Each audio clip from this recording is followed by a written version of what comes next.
Hello! Welcome to Darthak Rising, the finale, our final episode of Darthak Rising.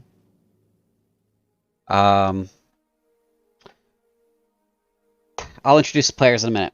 However, I'd like to go over a couple of things for the audience and for the players and for everyone who will watch this later. Darthak Rising is a 3-part series. The first 2 episodes are already up on YouTube. You can find the YouTube if you're in the Twitch chat by going !YouTube, and I'll give you the link.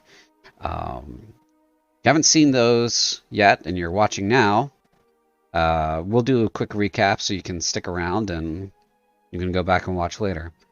Darthak Rising is one of the introductory campaigns for the Valghast setting, a homebrew setting of mine that I've been working on for over a decade at this point, and I've been writing in it for a long time, and I'm now bringing it to the world at large.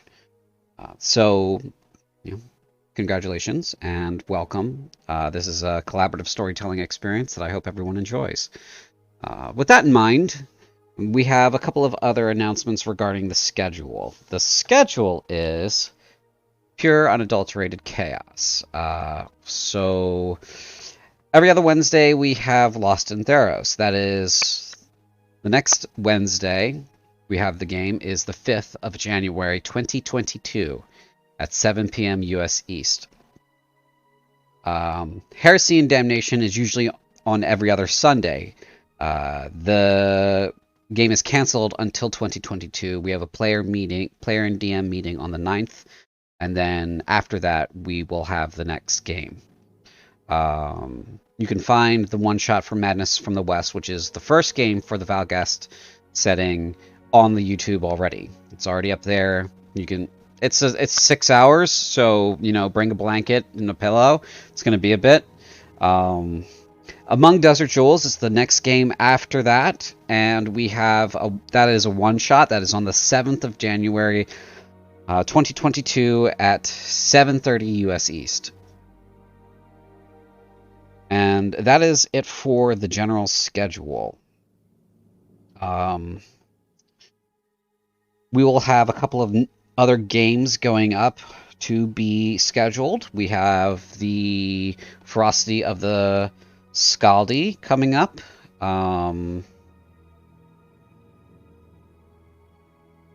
That one's still filling out players. And the other couple, we need a couple of other things to happen first. For example, Prison of Al-Hadun needs Among Desert Jewels to happen first. And then there is a City's Independence, which is another game that will happen after this one. I believe that'll be it for our... Nope, that's the wrong spreadsheet. That'll be it for the prologues. A Break in Tradition, that's the last one. A Break in Tradition is another one of the prologues. With that in mind, we have some announcements to make. There will be 3 full campaigns that will basically be Chapter 1 of the Valghast setting. They will take place in the early war era, which will be right after the Prison of Al-Hadun in the timeline. For more information about all that stuff, you can join our Discord.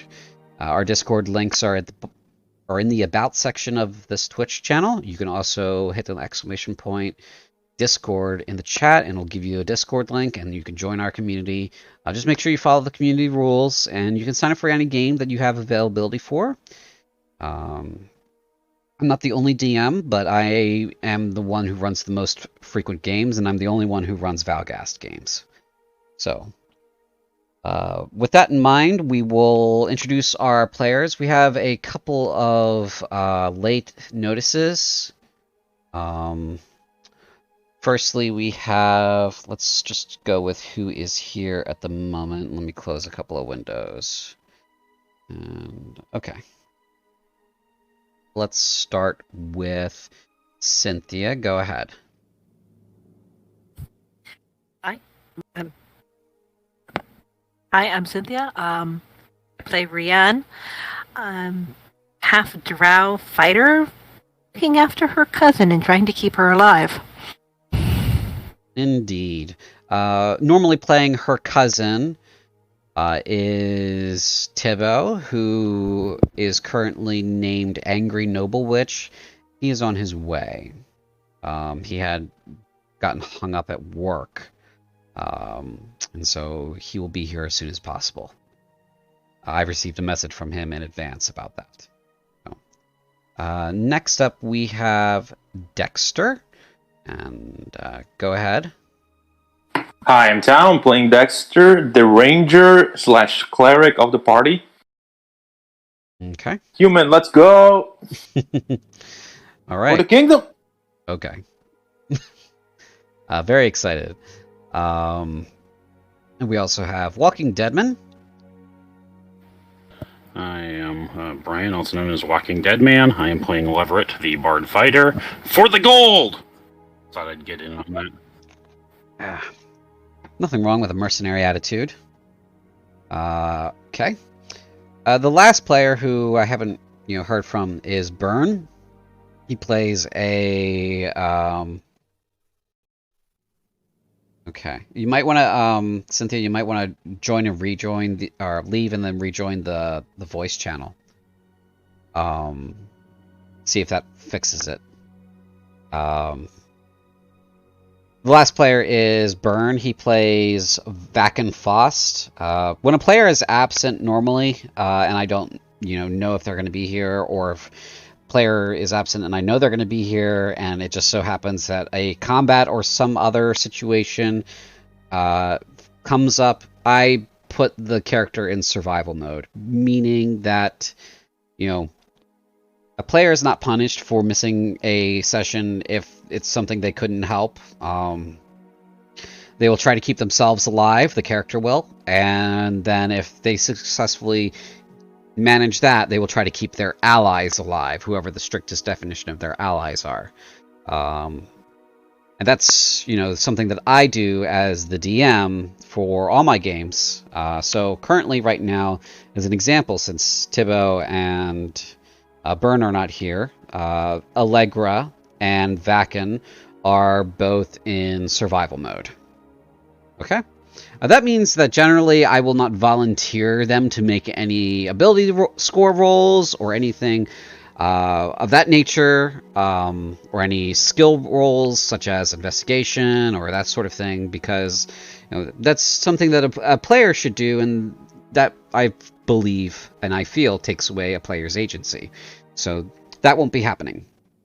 What will happen is, I will make all the rolls necessary for them to stay alive, being dexterity saving throws, for example, or, any attack rolls that will help mitigate incoming damage and whatnot, as well as, taking opportunities to roll hit dice for short rests and whatnot. So, and that's, I find, to be my responsibility as the DM, is to keep players who aren't here as characters alive until they can be here. So, with that in mind, we'll get started. Tried to buy a little bit of time there, about 9 or 10 minutes for Thibaut, but he's going to be a little bit later than that. So, last we left off, you guys were in the cold, frozen north of the Darthak Highlands, close to the mountainous region of the northern Darthaks in the valleys northeast of the capital city of Cruinthe, Ordeth.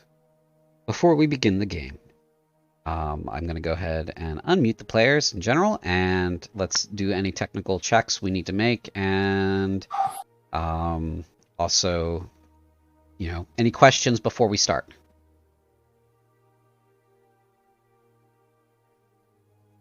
Anybody? Unmuted? No, you're unmuted. Yeah. I can hear you. X, are you there? Oh, I'm here. Can you hear me? Hello? I cannot hear Dex. You cannot hear Dex. Tao, leave the voice channel and come back.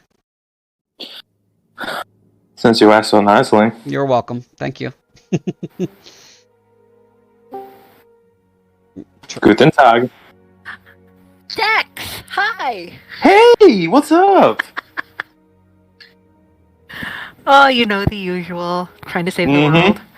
Okay, everybody. Deadman, Cynthia, last episode. Let's get this bread. Darthak Rising on 3. 1, 2, 3. Darthak Rising. Darthak Rising. Whee! Okay. Any questions before we dive right in to what's going on? How many compliments so you can give me inspiration? I'm sorry? How much kiss ass there gotta be for you to give me inspiration on the game? I don't think there's enough that you could give. You look really nice today. Thank Did you. you lose weight? I combed my hair today.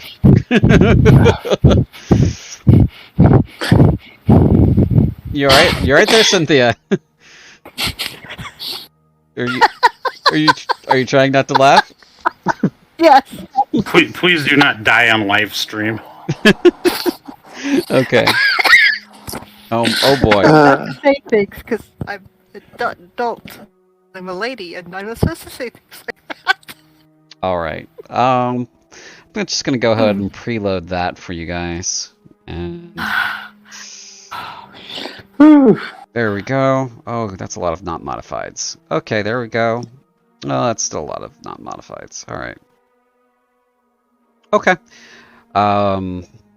So last you guys left off, you had just slain some wyverns on this edge of a cliff near where the Folkmoot is taking place, and you were met with a strange woman, likely Darthaki, who refused to generally speak to you all, but indicated that you all should follow her. And so that is where we will begin. You might want to unpause the game. Yeah. Here we go. So she leads you through the front gate of this palisaded, walled village, more or less, with some interesting structures, and takes you into town. There are quite a few people amongst these buildings that are in a architectural style that is much different than what all of you are used to. These are more or less triangular structures that are vaulted with high ceilings, it seems, in the centers, kind of like longhouses. Many of them are spewing wood smoke out of chimneys or out of vents that are built in the centers of the structures. These buildings are well situated against, the wind and snow. It seems like while snow may build up on one side of a house, it doesn't collapse in or anything like that. You take your cart, and the elk that is, ferrying Leverett and Allegra walk through, as well as the horse and cart, and the rest of you following the woman into town. She brings you to a more central structure, a great hall of sorts, and says to your group, "You are allowed to stay here amongst the others who are here visiting for the Folkmoot."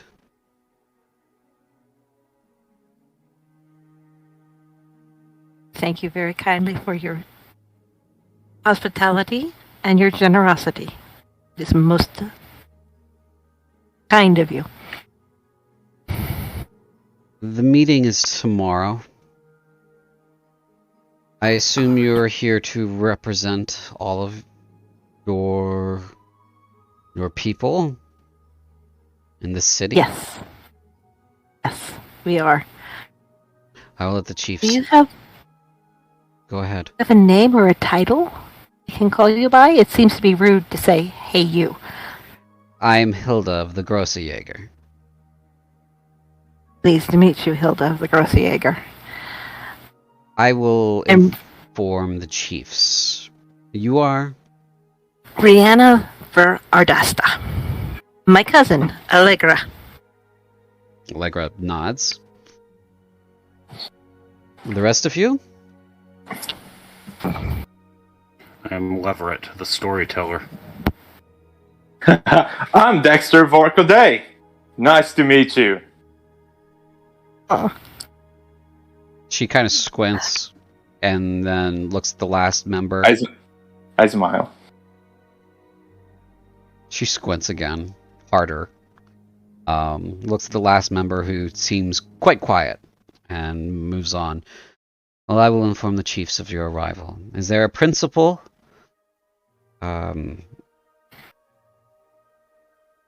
Member among you who is in charge or representing? Leverett is going to take a step back. Off the elk, entirely hiding behind it.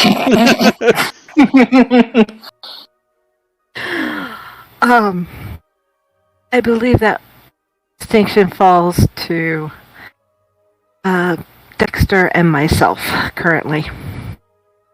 Alright. I will inform them.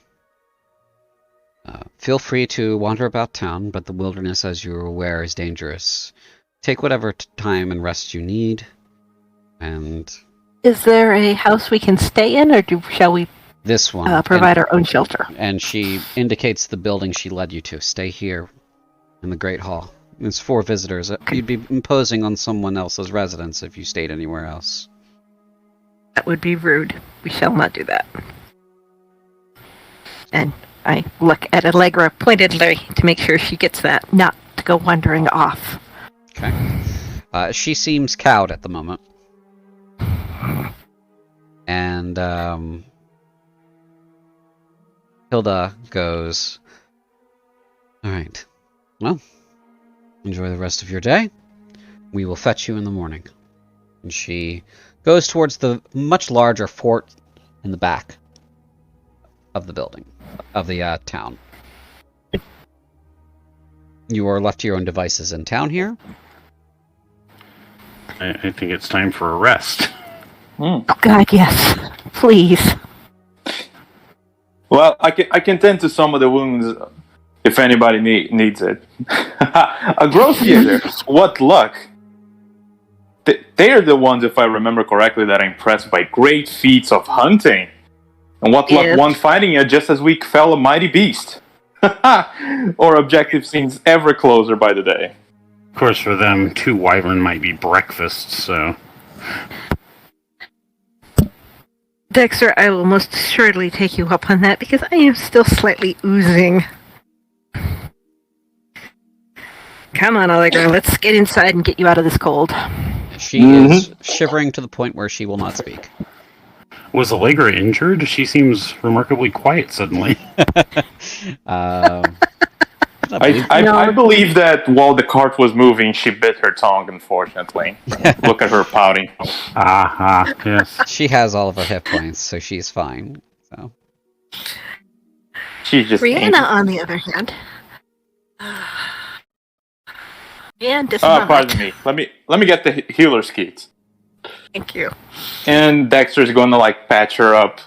It's no, I don't have anything that can actually heal her besides spells, but it's good to make sure that there's no infection or thing going on, and she's going to make a good recovery, no broken bone as such. Mm-hmm. I'm at 29 of 52, guys. Your wounded is more than Allegra's entire total, so you're fine. Wizards. You're twice your cousin. Dungeon Master, do we have time for a long rest and food and that sort of thing? Yes, yes. It seems that the woman Hilda implied that you're allowed to stay in the Great Hall for as long as you needed, and that you will be fetched tomorrow for deliberations or the meeting. So you're free to do whatever you want. That includes a long rest. Mm-hmm. Excellent. I'm just going to take a short rest while I hang out with my friends. Okay. Rhiannon is going to take Allegra, and we're going to go inside the Great Hall, and then Rhiannon is going to curl up and go to sleep and take advantage of a long rest because she needs it rather desperately. Mm-hmm. And Dexter's gonna come behind Leverin and smack him on the back. Ha! We finally made it! And now we can carouse all we want with the people here. So, what's the first step? The first step is food, wine, and getting my spells back, to be honest. Getting your what back? Spells. My spells. Oh, yeah, that's fair. You never know what I might need to do. Mm-hmm. Okay, so Rhiannon and Allegra are settling in for a long rest. What time of the day is it? That should help Allegra get her stuff back. Yeah.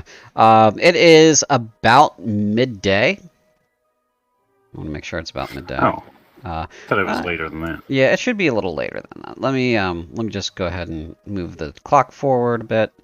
We'll call it 3-ish p.m. Maybe 4. It's 4 p.m. So, if we take a long rest now, we can be ready to party at like 11. Because I don't expect us to be the sort of people who turn in at sunset. You can wander about town and see what's going on if you'd like. You don't need to take a Yeah, long rest now. that was my plan. Yeah. If nobody does anything and just decides like to sit down, Dexter's gonna be like, oh well, time to meet the people we're going to try to diplomacy, and he's going to like head out. Okay. If anybody's gonna follow him, that's the chance. Yeah, so given how early it is, yes, I will go with him. All right. For the ladies then, and Vakin, you guys are in this great hall. It is, as soon as you enter, it's quite warm. It's made out of timber and stone. Oh my god. A lot of barking there. It's made out of timber and stone. There's, as soon as you walk in, a long table and then a large fire in the middle, ringed in some well-mortared stone bricks, and then behind it is another table. And it looks like off to the sides, away from the tables, are these like little loft areas where there are beds. And it looks like you guys can take whatever spots that you want there. It looks like Cynthia just dropped out of the call. Hold on. Oh, she's back. Okay. How much of that did you miss, Cynthia? Are you there? Cynthia. Sorry, helps if I take it off mute. Yes, I had a computer issue. Sorry. Okay, it happens. How much of that did you miss? The guys are going off to go partying. After that, I have no clue. Okay, yeah. So I was describing the Great Hall for you. Okay. As soon as you walk in, it's made of timber and stone, and it appears as it does here. What you see is what you get, more or less. You walk in, and there's a table that's laden with food and beverages and that kind of stuff. Behind it is a ringed-in fire, sort of like a large open hearth with well-mortared bricks that keep everything together, and then behind it is another long table. To the sides of the room, and it's just this one big room. To the sides of the room, along the walls, are lofted beds, and you can take whatever beds you'd like. You can secure a total of 5 beds for the party easily, and you can rest as long as and as much as you like. You can partake in food and drink. There are a few people here. There is a woman who is, kind of in a little bit of a side area and is speaking with someone else. She's got black hair and it's in these sort of like dreadlock braids, kind of all wrapped up at the back of her head. And looks like she's wearing some pretty hardy armor from a first glance, from your passive perception. Okay. With that in mind, there's nobody else in the room at the moment. But it does look like this is a place where people come and go a lot because it's well stocked, and it looks lived in. I'm going to find the bunk closest to the fire that is not obviously occupied and install Allegra into it. Okay. Because Allie does not deal well with the cold. Okay. She deals with the cold worse than Ree does. She is installed. And she fits in nicely like a USB. Do I have to flip her over first? No. You get it right the first time. Hey! Then we're going to get some food and some drink, and Ree is probably going to go to sleep. I'm sorry for being boring, but she needs her rest. It's okay. I just want to knock that out and go ahead and take your rest. You can do that on your own sheet. You just need to click the L.rest button under hit dice, and it'll give you your options. Okay. Thank you. Yep. Okay, fellas. So you are outside. It's snowing, as what you see is what you get. You're allowed to explore the town. As Hilda said, she did indicate not to go outside of the palisade because, the wilderness is dangerous. And based on your prior encounter with the wyverns, she's not kidding. So, what would you guys like to do? Dexter, if you were a bottle of warm wine, where would you be? I would be in the warmest, biggest establishment. We'll go see if we can find a place to get wine. Okay. Probably hot wine. You're truly a warrior of the red wine. Let's go, gentle. Okay, make an investigation check. Between the two of you, you can have it. Someone can have advantage, or you can roll separate. I have like a +2 on it. I have a +5. Shall I go with advantage then? Yeah, I'm gonna help you. I'm gonna trust your instincts, and I'm gonna back you up. Alright. How do I tell it that I have advantage? Okay, so when you go to click on it, I'll use Allegra as an example. You click on the word, and then it will come up with a box, and then you go over on the left, and you click the advantage button. And nice. Roll it twice for you. And that's Allegra's roll was the 20. So your roll is a 16. And that's pretty good. So a couple options occur to you. That big building on the hill there is probably like the chief's fort, and that's probably where he lives. It's it's a garage. It's the analogy of a castle or an early castle. The building that you were just in occurs to you as to having wine and food available because Hilda did say so. But there are these other two large buildings at the top of the town and the far west of the town that could also... Everything else looks like a residence. You do not want to, or you may not want to impose, as Hilda said, you would be imposing if you knocked on someone else's door. So... Shall we check out the apparent non-residences? At the very least, we can get the lay of the land. Yes. Okay, which one would you like to try first? I suppose the one that's going to be the longest uphill or most strenuous away so that we can hit the easier one on the way back. Okay. So you could try the Grod, the chief's residence, first. That one is uphill. So you go ahead and you trudge through the snow. A couple people are walking past you. They are, more or less dressed in furs and such, and they're just hurrying along through the snow. They don't seem to be too hindered by it. Here and there, going about their business. You approach this structure, and there are a few people guarding the front of it. They're clad in furs as well. Some of them are wielding quite large weapons, and some of them are wielding with spears and bows. It's about a count of, say, 6. 2 of them are, ranged, and the other 4 are melee. Alright, go ahead. Wouldn't going to the chief's residence be considered as imposing, if not a worse form of imposing? That was what I was going to ask the DM. Has our research indicated that this is the sort of culture where visitors wander into the chief's residence, sit down, get some drink in front of the fire? Or would that be, as he says, imposing on him? Well, you've read some information already. Go ahead and give me a history check. You can have advantage since you did get the Poetic Edda copied out, and you do read Darthaki, so.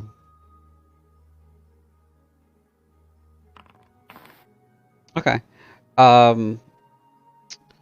In the Poetic Eddas of the Darthaki people, there are many times when a member of a tribe tribe or clan can enter the chief's residence, and those are, times when they are in dire need of the chief's help or protection or advice, or if they are one of his or her thanes, or the equivalent of a man-at-arms or bonded knight,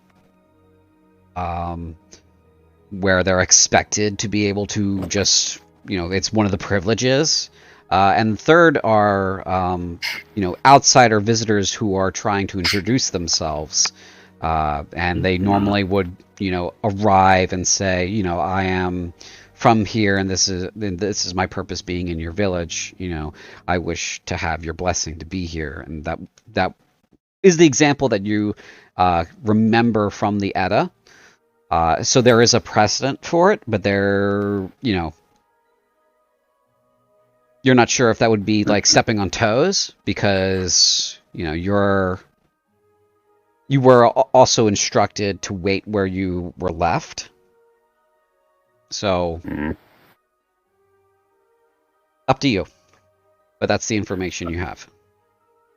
I will sort of mutter to Dexter, like, just follow my lead. And Dexter's going to say, we could get a gift from the cards. That's a good idea. If you were a tribal chieftain, what would you want? We'll just sort of loop back around to check the cart for something. Okay. That's an excellent idea. So you go back to the cart. What do you pull from it? Trying to think of what we had. We had like small knives. I don't think he's going to want candy or toys. Although we don't know if he has children. Did we? Is there any sort of like identifying objects or cultural elements that would indicate which one of the 4 tribes does this tribe belong to? Or this village, I mean? Go ahead and give me a perception check. Mm-hmm. Boy, please be the Gross Jaegers. Where's my perception? Found it. 10. You're not too familiar with the cultural markers and heraldry of the various clans of the Darthaki tribes. Your guess is as good as anyone else's 1,000 miles south. Well, somebody from the Gross Jaegers came to fetch us, so it makes sense that it should be them this village belongs to. Right, that would be my thought. So what about one of our carving knives, made of finest steel alloy? I think maybe we take a small assortment of things. We can wrap them up in a small bundle, so they know they're gifts and not weapons or what have you. And worst comes to worst, we can hand out toys and candy to any small children, which should at least get us a bit of hospitality. I have some berries that I picked earlier today. Not berries. I will keep the berries to myself then. We have candy and toys. Let's go with that. Give you knives as well. Then I should not present the berries if things go wrong, right? Let's save the berries for like Plan C. Save the berries for Plan C, not Plan B. Yeah. Maybe Plan B, somewhere between Plan B and like L. we'll save the berries for that.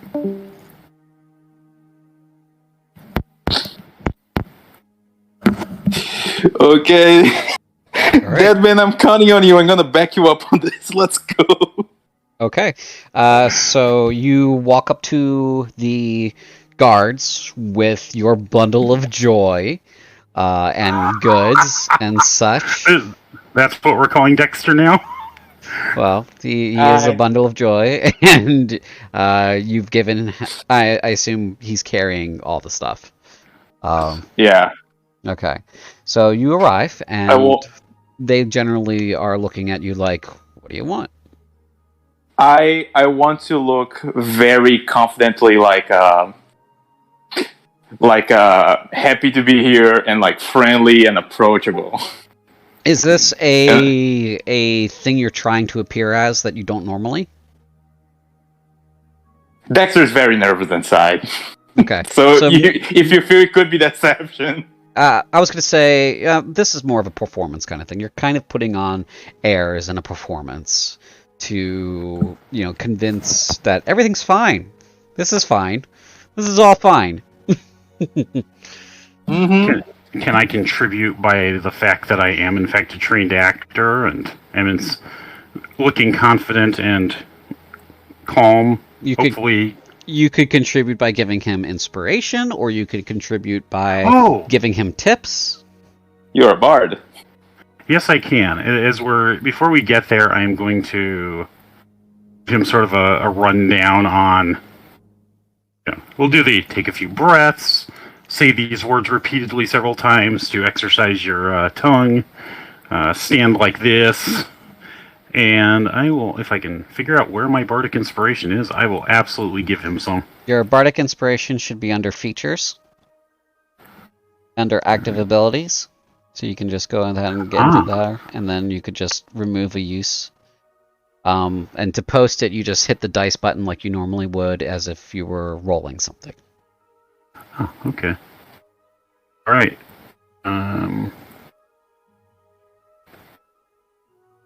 Work. Don't know if that worked, but I am giving him bardic inspiration.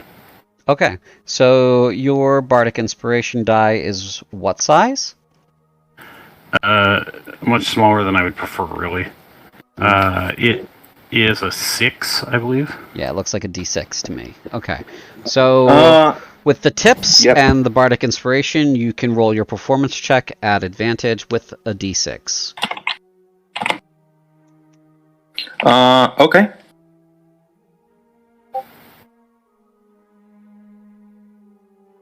You really needed that. You rolled a. Hold on, that's a perception. Where is it? Why didn't it show up? Where'd you roll it?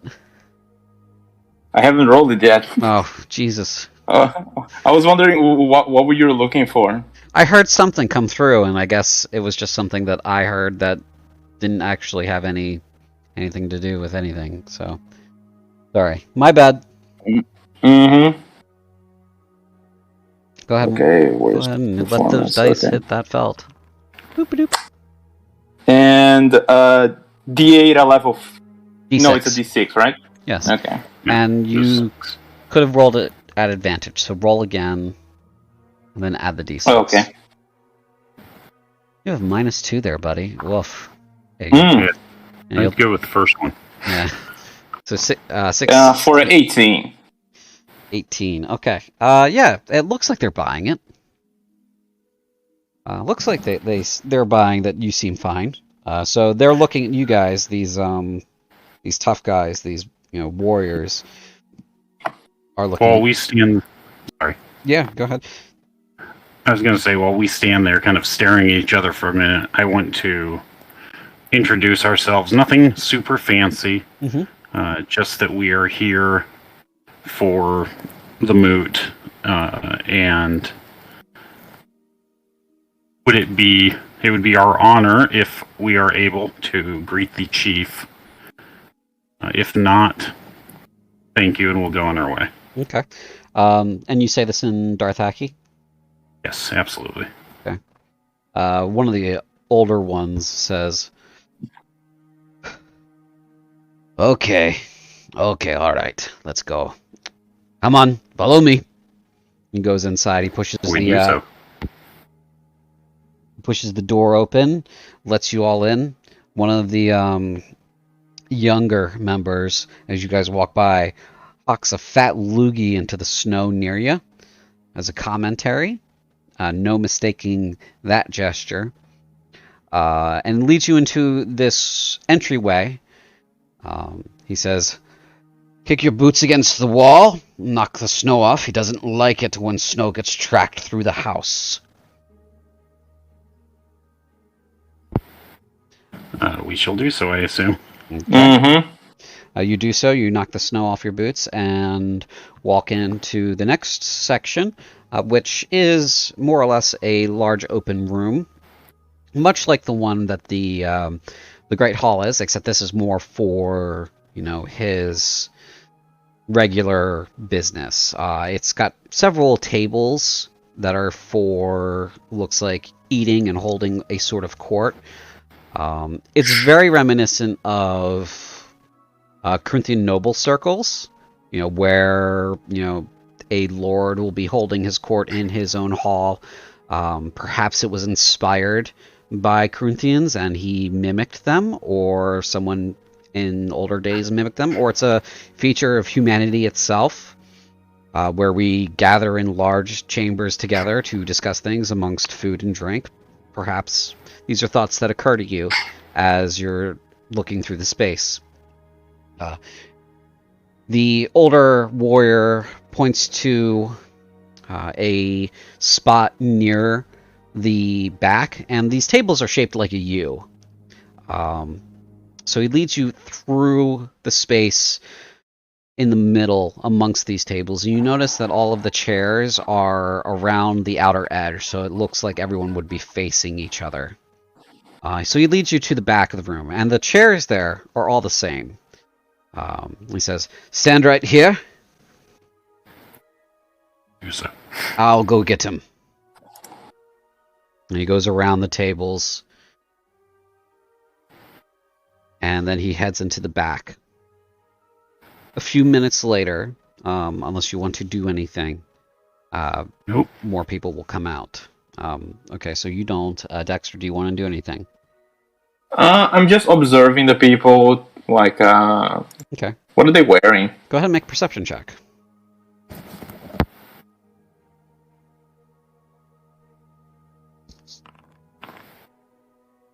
$21. Okay.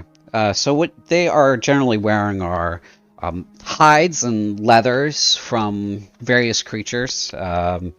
You're a little aware of some creatures that are hunted in, the woods and the other spaces of Cruinthe, boar, the various lizards of the world. A couple of other creatures that seem to permeate the area. This particular area, like the wyverns and some of the larger salamander breeds. And so that's what you notice immediately. And they also are wearing generally furs of some of the same creatures. So, Okay, if I recall, that makes them the Groziager. Yeah. Dexter would lean to you and say, "They look like they're wearing all their kills. That looks like Grossjäger to me." Yes. Yep. So, has the research I was able to do given me any particular insight to them specifically? Yeah, so the Poetic Edda, if I'm not mistaken, my memory is serving at the moment because I'm upstairs multitasking. I'm getting myself a drink. Was written from the point of view of the Grossjäger. And so what you're gathering is that this may be their holding that they've had for a long time. It's a secret place. And it is, a place that is, deeply mired in stories. And as you're remembering this from your research, you can go ahead and give me another perception check as you look around the room. You specifically, Leverett. Alright, let me see what I can get here. Roll. 18. Alright, so you find that as you're looking about the room, there are some interesting things on the upper walls, sort of like trophies and such, that are story markers for the Edda you read. There's a sword that looks vaguely like, a famous sword that one of the heroes carry that's talked about more than the hero himself. It's passed through a couple of heroes. There's this draconic-looking skull, and that's got to be, the drake that was slain. Some age past that some Grossjäger warrior took down as a means to prove his honor and as a means to impress as part of a right to become an adult and such.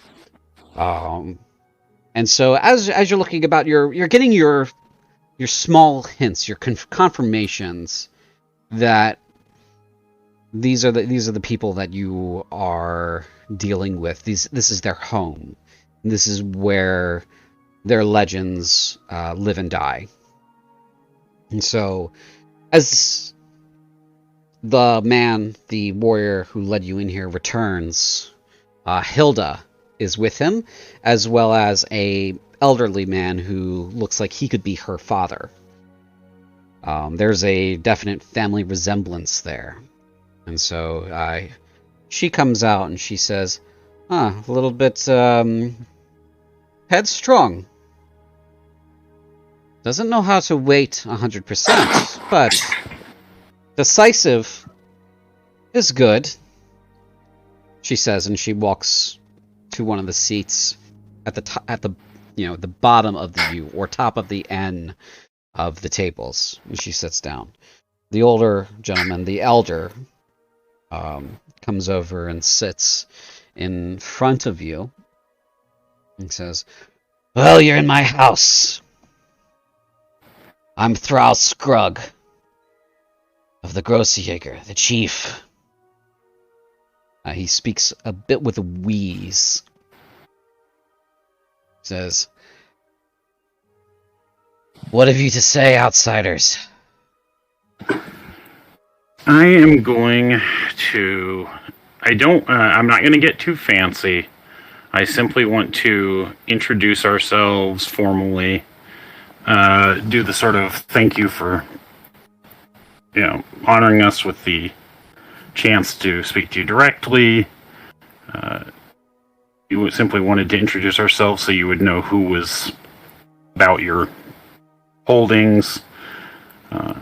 Ask if there's anything that we can do to, I suppose, make ourselves more welcome to them. Is there anything we should be doing that would help make them happy?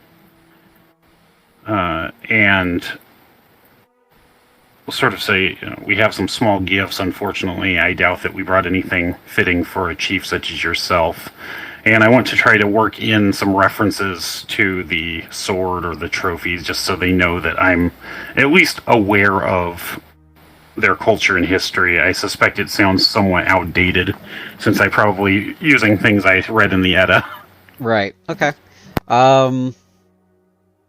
Since you're basing it off of a lot of information that you're aware of, you can go ahead and make a persuasion check with advantage, as well as the gifts that you're giving. Can I give myself inspiration? You can, as a bard, you can give yourself inspiration. Excellent, I will do so. Yeah. A creature other than yourself, it says, but I'll let you have it for yourself. That's fine. Oh, Yeah. Okay, I'm sorry, I did not realize. No, it's okay. Like, this feels like a good moment for that. Okay, performance. I'll let you spend it. Advantage. Oh my god, let's go! Oh! Yeah, baby! And And I need to roll the dice 6. So that gives me a total of 24. 24.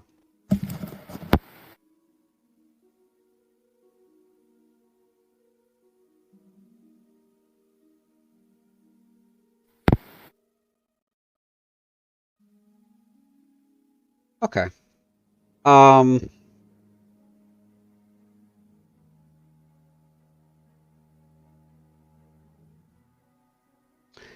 The chieftain seems to be quite interested. He says, "Oh, you're quite educated in our history there. That's good. You have some interesting gifts for us. You know, We had but little. Sorry, I did not mean to interrupt you or him. Okay. He says, You're doing more than a lot of your forebears have ever done. That's a good thing. Let's inform you of how the proceedings are going to go. So you're on the equal playing field as your I will say your opponents, because they will be opponents. Tomorrow we have the meeting. And the first thing about it is there is an airing of grievances. It's several different phases. The airing of grievances, it's normal. This part of the moot is so that one tribe or clan or another can point the finger and make demands and say whatever it is that they need to say, get off their chest about what the other clans have done and said and imposed upon them that they view as an injustice. And there's to be no argument about those. You say your piece, and you sit down. You yell your hat off, you sit down. Now, it doesn't always go that way. Sometimes people get a little hot-headed. As long as it doesn't come to blood or blows, it's fine. Then, after that, there is the counseling. And the counseling is there for means to, how do you put it in the South? Build bridges, I think you say, between each other. For example, let's say the Blood-Axed have a problem with you, which they will. Another clan may come over and say, hey, you should handle it this way. We think, they'd respond well to this. Or, perhaps just, be willing to let that go or give them what they want because of, if you give them what they want on that. It's a diplomatic exchange. That will happen in various directions. It depends on what happens. If you make yourselves friends during the counseling, the feast goes a little better. The feast is, we all sit down and we eat and we let ourselves think about it. The feast is the time when resolutions are generally made before the formal resolution. That's when one representative of a tribe will go to another, or by proxy, they will come to terms about whatever disagreement is happening. Once the feast is over, the time for that is over. If there are any outstanding grievances that haven't been resolved during the feast, then each must put forth a champion to fight in ritual combat. And if you win, then you win. If you don't, then you're dead, and it's not your problem anymore. Is that clear? Very clear, sir. All right, that's how it works. And so for trying, this is how it works. And I hope for the future, and he looks over to Hilda, that trying is enough. And that getting to a place of peace will be good. For all of us. That is our hope. I thank you very much for your time. If there's anything that you would like to know about us, I will tell what I can. I myself am but a simple storyteller. I travel about learning and telling tales. But I hope that I will serve at this moot in the best interest both of our people and yours. Okay. He looks over to Hilda, and she looks thoughtful for a moment. And she says, "Why now? Why come now? Why try to settle things now?" That is unfortunately something I cannot answer because I do not know. Only that I was summoned and sent to serve. It is possible that there are things going on in the background I am not privy to. And that would not be unexpected, to be honest. However, I had to guess, my suspicion would be that they think a war is coming and wish powerful allies for it. I cannot say that is the reason, but it has been the reason for many a diplomatic mission in the past.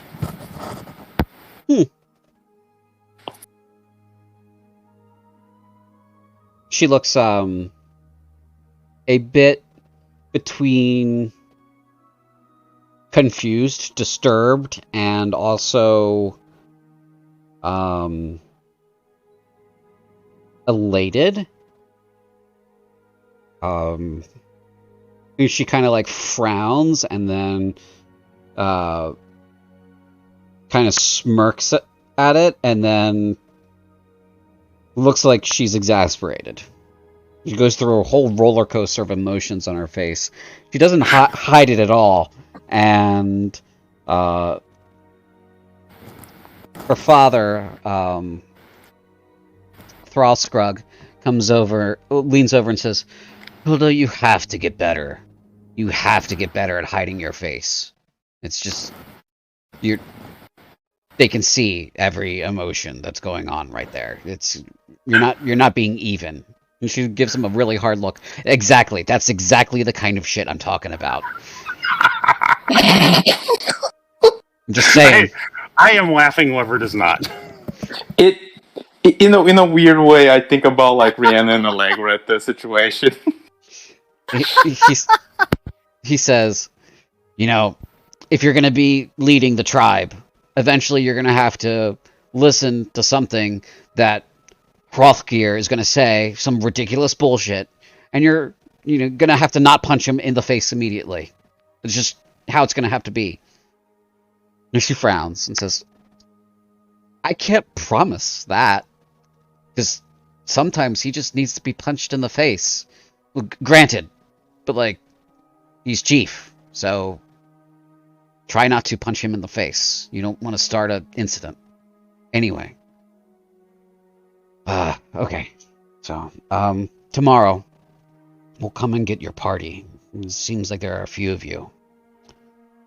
We'll go downstairs to the meeting room for the moot, and we'll begin the proceedings. And by the end of the day, things will be resolved, or it won't be. And that'll be how it's handled.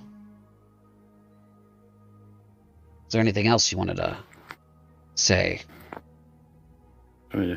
No, sir. We thank you greatly for seeing us and for giving us this information. It is much appreciated, as sadly we were provided with a little before we came.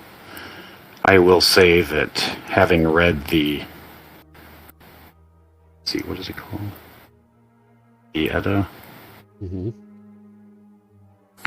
the Edda of the Grosiega Darthak. I am a storyteller, and while I fear I cannot do it justice, I hope that perhaps I will have the chance to relate to you the story as I have read it. No. That sounds quite lovely. It's normally a story we tell around the fire as a group. You know, someone takes a couple of lines and then someone picks it up and moves on. We've kept it alive through oral tradition. It's surprising that someone's written it down. If I recall correctly, I copied it. I did not take the book. Right, you created a copy.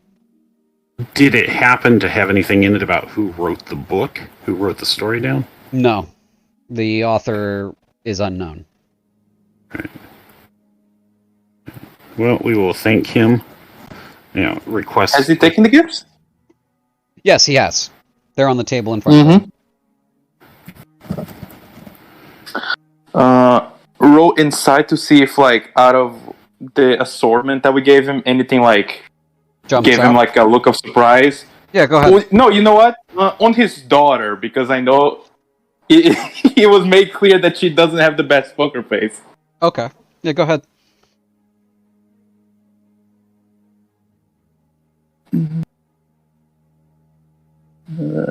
And did you have a thought that you wanted to finish, Leverett? Oh, I was just going to say that, with that all done, we'll sort of... He seems like he's tired. We will thank him for seeing us and for the information. The whole... If there's nothing further he wishes of us, we will leave him be and head on out. I will also nod with thanks to the guard who brought us in. All right. Yeah, he says as you guys are leaving, good luck tomorrow. We thank you. May there be no grievances after tomorrow, my good sir. Don't let him speak. I have a muzzle. So for your insight check there, Dexter, Hilda does... If you, provided a military pattern weapon, that made her face light up.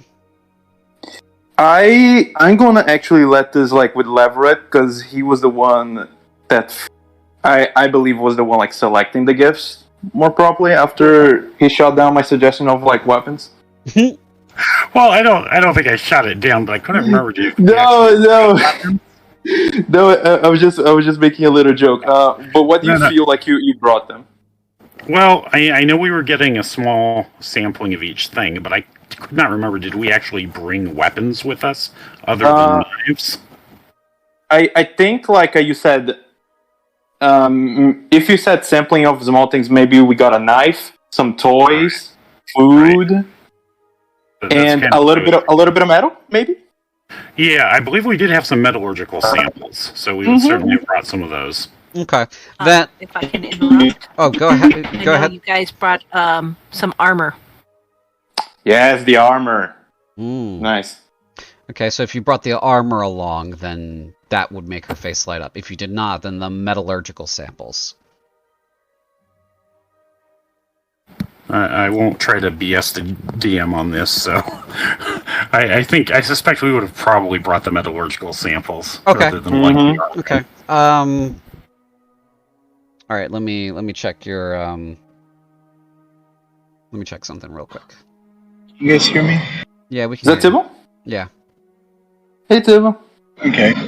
Hey, buddy. I'm not at my computer right now. I believe we got a small sample of weapons from the armory, as well as some grenades.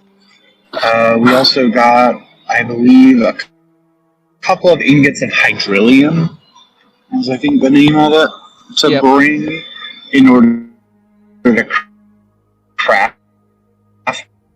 You're breaking up, but we kind of got the point. And yeah, I think okay. weapons. He absolutely did not bring grenades. No, not the grenades. Yep. Let me show you how this works, Chief. Yeah, boom, right in the face. Okay, so yeah, you're breaking up like terrible, Tibbo. We can't hear you at all. Okay. American healthcare. Oh, Jesus. All right, so Dexter, as you're walking away, you don't hear this, Leverett, but you do, Dexter, because you're a little used to trying to pick out small sounds in the woods. You kind of hear like the lifting of one of the ingots from the burlap that you had everything wrapped in, and you hear Hilda say, "Is this what I think it is?"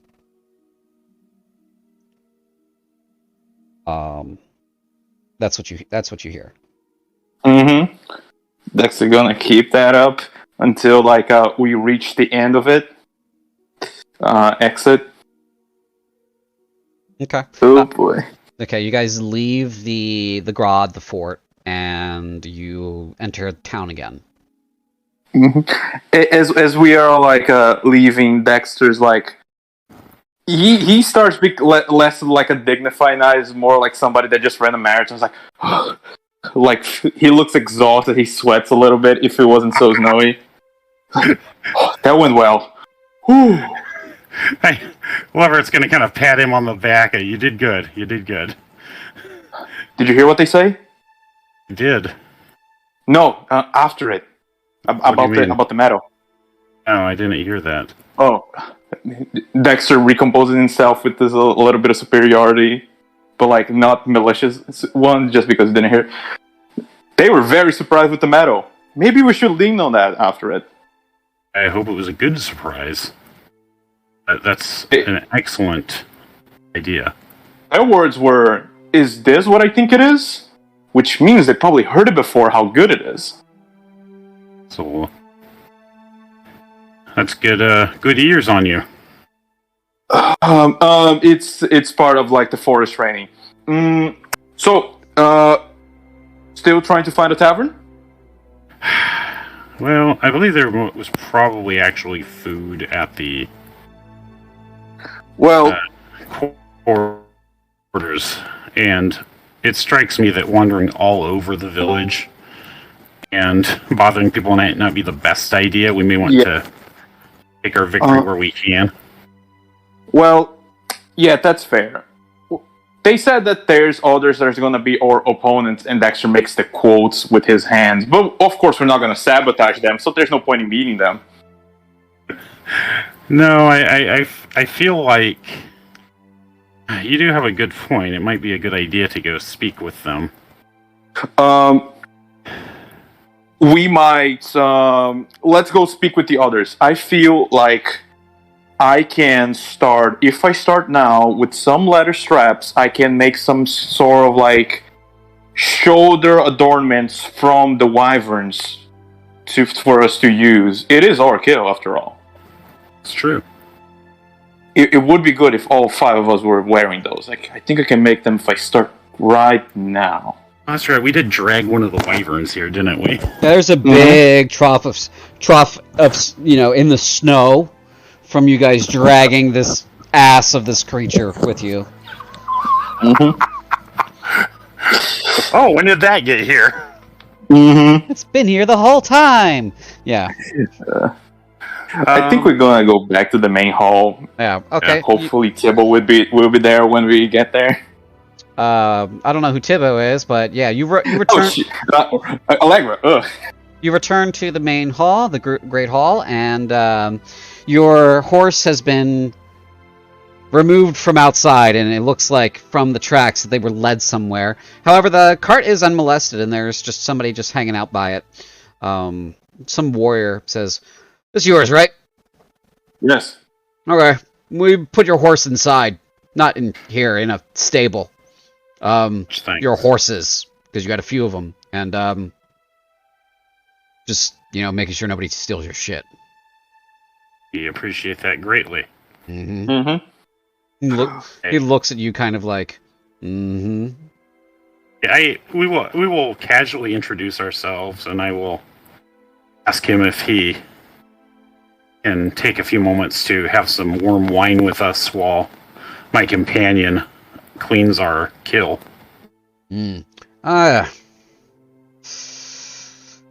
Well, never say no to mead. He gets up from his lean against the cart, kind of staggers in the snow a little bit, and then gestures to inside. After you. Alright, I will go in with him, and we will get some drinks, and I'll make sure to take something out to Dexter. Okay. Yeah, there are a variety of bottles. When you go over and you sniff one of them, it's definitely alcohol of some kind. Kind of has a honey sweet smell to it. Probably like a mead or something. Or some kind of like extreme sugary based alcohol. So you can sample that stuff and see what you like, and then bring something out to Dexter while he goes about his business. We'll do that. Make sure Dexter's got something warm in him. Okay. Maybe get some food together and just have a casual conversation with the guy, see if he knows any good stories. Sure. Dexter, it strikes me that you do not have leatherworking tools. No, I do not. Okay. You do have a knife, so you can try to skin some wing flap and make like little armbands, but without proper leatherworking tools, you're not going to be able to like stretch and tan anything. So, limited options. What do you want to do with the carcass? Well, I want to get a little bit of like say again what I can do and I can't do. So you can because the wing membrane is thin enough, you could cut that and make armbands out of it. Something like that, something small and light, but you don't have the tools to truly remove the scale and such of this wyvern and then stretch and tan it. Firstly, that's going to take a significant amount of time because you're in the heart of winter. There isn't a lot of sunlight. There isn't even a lot of daylight left today, and that's kind of necessary for tanning.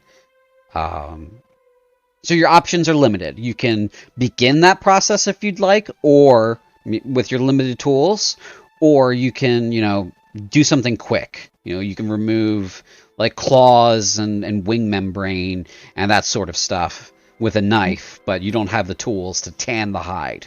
So. Okay, yeah. What Dexter's going to do with the short time that he has is that he's going to do a little bit of arts and crafts project, which is he's gonna remove the claws, some fangs, and some membrane from the wings. Mm-hmm. and some scales, and he's going to make using a little bit of materials from the cart, maybe a little bit of glue here and there. He's going to think about what our friends are wearing, a little string here, put a little bit of holes on some fangs or some claws. Some parts of the armor, he can glue some scales to make a little pattern for somebody. Make it obvious that it's a wyvern. Make a little bracelet. Get a little bit of skin of the wing and put it over the shoulder. Not a big shoulder cape, but something that you can put over the shoulder. Put a strap and have the scales shine a little bit over the shoulder. Make it simple yet clear of what it is. Mm-hmm. Okay. A little bit like some sort of Mm-hmm. It is rudimentary, if I pronounce that right, but it is clear of what it is. That's what I'm going for. Rudimentary, but obvious in its in its purpose. It's adornment. It kind of marks you guys as oh, we slayed this creature, and it's obvious what we slayed. Right. I gotcha. I'm following. It's like a wearable trophy. Okay. Yeah. So go ahead and give me a dexterity check. You can. Yeah, give me a dexterity check. Okay. I see your raised Dexterity hand. check. Let's just get this roll in before we circle back, okay? Do I have any sort of proficiency? Negative. You are not proficient in tanning or any crafting things other than cartography. Okay, fair enough. When Leverett comes to bring me drinks and see me struggling, can I get some inspiration from him? If you ask nicely. Leverett will do so. He will offer inspiration to. Maybe if you cut across there.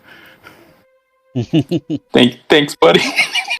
Don't lean on the knife so much. Oh.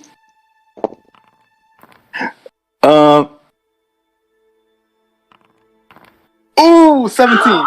Okay. I know how to walk a man through skinning a wyvern. Hell yeah! What? All right. So yeah, you accomplish your task. Well done as a group. You go ahead and you cut the membrane. You pull out some of the claws and some of the smaller bones, and you fashion yourself some adornments for the party. Mm-hmm. Okay. What did you want to speak on? Yes. So, taking the advice of counsel, I want to see if I can offer the guard who I'm having a drink with a gift of some sort. I don't want to be just blatant about it, but sort of walk over to say, I need to see what we brought with us. I wasn't involved, and open up the cart and look through the gifts and see if there's anything that seems to catch his eye that he might like, so I can offer it to him. All right. Yeah. So there's a couple of objects that you can easily part with. One of the little knives. He looks interested in. One of the kids' toys. He looks interested in. All right, I say, please feel free. Take a few things yourself, children if you have them. Perhaps a young, beautiful wife at home. He nods and says, "Thank you kindly." He goes ahead and he grabs a couple of things and puts them in his little rucksack, and then you guys go inside to have a drink. So this guy is also Grossjäger? So he looks a little bit differently dressed, just based on your passive perception and what you've seen before. Right. I don't want to, I'm not trying to work him, but I want to have a casual conversation with him, a couple of drinks, some food, tell stories back and forth, and sort of see if I can pick up anything from him that might help us tomorrow. Okay. So go ahead and roll me just a general charisma, since you're, not trying to do one thing or the other.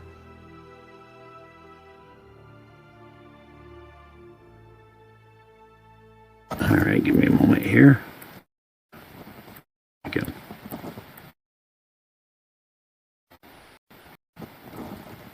There we go. Charisma. Do I click on the rating? You click on the word, and then it'll give you your options. Ability check. Mm-hmm. Oh, please be good. 23. Okay. So you pick up a couple of interesting tidbits about this guy.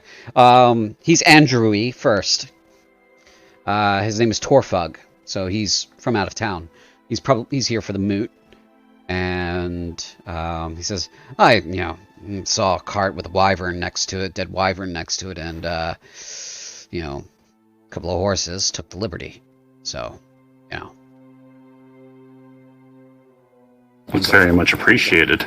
I wanted to help out some fellow travelers. So, world's a wide place. Don't always need to be so leaving other people to their own devices. It is. It is. I've done quite a bit of traveling myself. I'm not sure if it's time to settle down or not. Wow. Where was the farthest you've traveled? I have no idea. I don't know enough about the world to say, so I will tell him some of the places I've gone. Okay. He says, you've been all over Cruinthe. You've been... I was very... Go ahead. I was very pleased to get a chance to come here. I've never been before. It's quite beautiful but rugged country. Yeah, a lot of the little corners of Cruinthe are...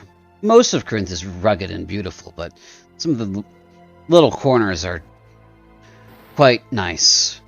I've been pretty far west. I went over the western, you call them the western Darthaks, and I've seen the Great Lake there. So, just for context, I'll preload the world map for you guys. And then I'll take you there, so you have some context on what he's talking about. He's talking about this lake. That's pretty good distance. Yeah, and then he says, and then I went through those forests there, misty forests, and traveled south, and talk about very different places. The mountains and people there were quite different. They're a mountain people, but a warmer, by warmer I mean like temperature-wise kind of culture, where they are, they don't worry about winter so much. And I remember being on top of, what do they call it, a minaret or something like that.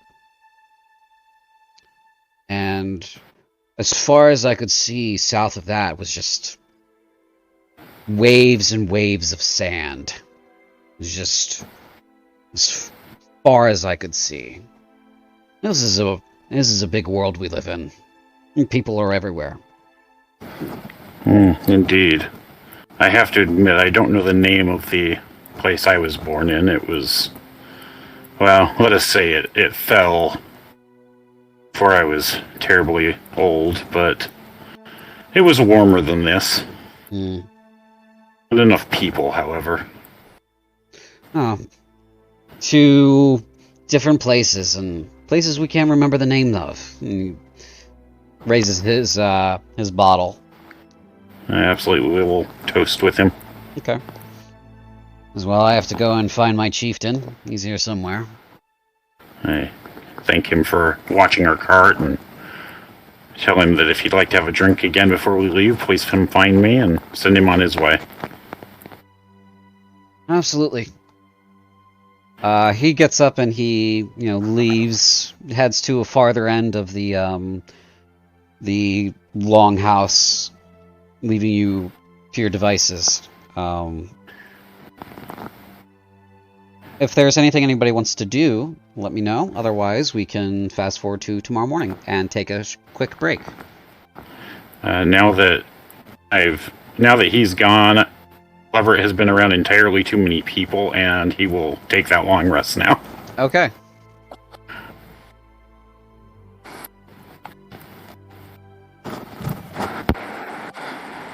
All right.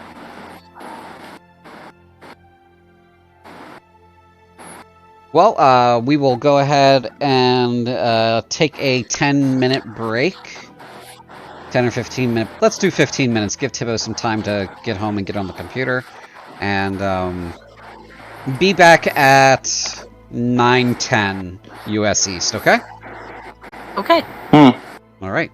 See you guys in a bit. Yeah.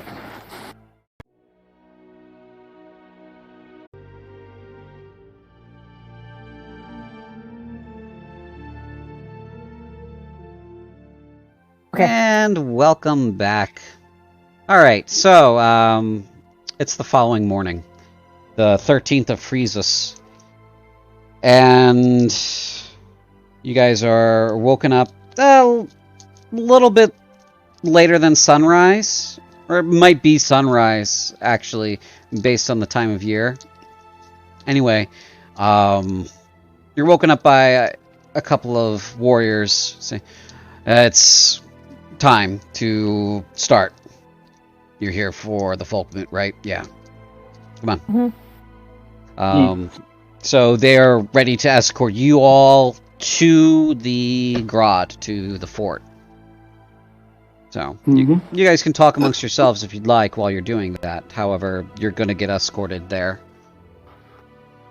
Leverett, have you spoken to them about what is going to happen? Yes. Yeah, if we had a chance, I would definitely tell everyone the itinerary. Well, you have the chance now, if you'd like. Yeah. So I'll run down what it is that we should be expecting. Let's see here. Airing of grievances, counseling, a feast and informal resolutions. The trying, I believe they called it, where in case anybody wants to beat someone else senseless. That's... Oh, yeah. And... yeah, that's the final resolution. That's basically ritual combat. Right. So we have a couple, not allies, but we've made contact with the chief of the Großjäger and a member of the... Was he a Veltfond? Nope. Andre. Andrew. Okay. A member of the Andrew, who we've had a talk with. And we will, of course, take gifts with us.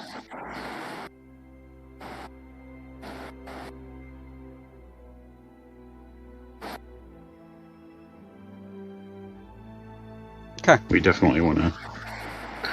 And due to Leverett and mine observations, we found that we are in the Großjäger village. So I made the initiative to prepare some adornments for all of us, and he's going to distribute. He's going to give a little scale bracelets to Leverett. He's going to give a fang necklace to Rihanna. Oh, okay. A little what is it? A little crown of like a scales to Allegra, and he's going to put like some scales over some skin on top of his shoulder, so we are all wearing our kill. Thank you very kindly, Dexter. It was beautifully thought of you. On a scale of like 1 to gross, how clean are these gifts? Is that to the DM or to Dexter? To whichever it applies to. Well, it would depend on how much time Dexter spent working them. So, how much time did you spend working them, Dexter? I imagine that after I was done, I would go long rest. So, after midday, we were like something like 3 hours. Okay. Yeah, I mean they're clean. Would they befit a noble? That's a no. If you have to think about it, it's a no. Well, I gotta think about it because it might, depending on what he's imagining. So, if it's like a proper crown, or a circlet, yes. However, if it's like it would have been like something like not something a little bit thicker than like string around her head, and like between divides like scales. Okay. Equal divide. Yeah, that would be more or less like befitting. It's a little rough, but like the thought was there. Not to mention, we're not home anymore, Allie. It's okay. Thanks. Allie? I Kind of like get when a it. Clap toddler. gently.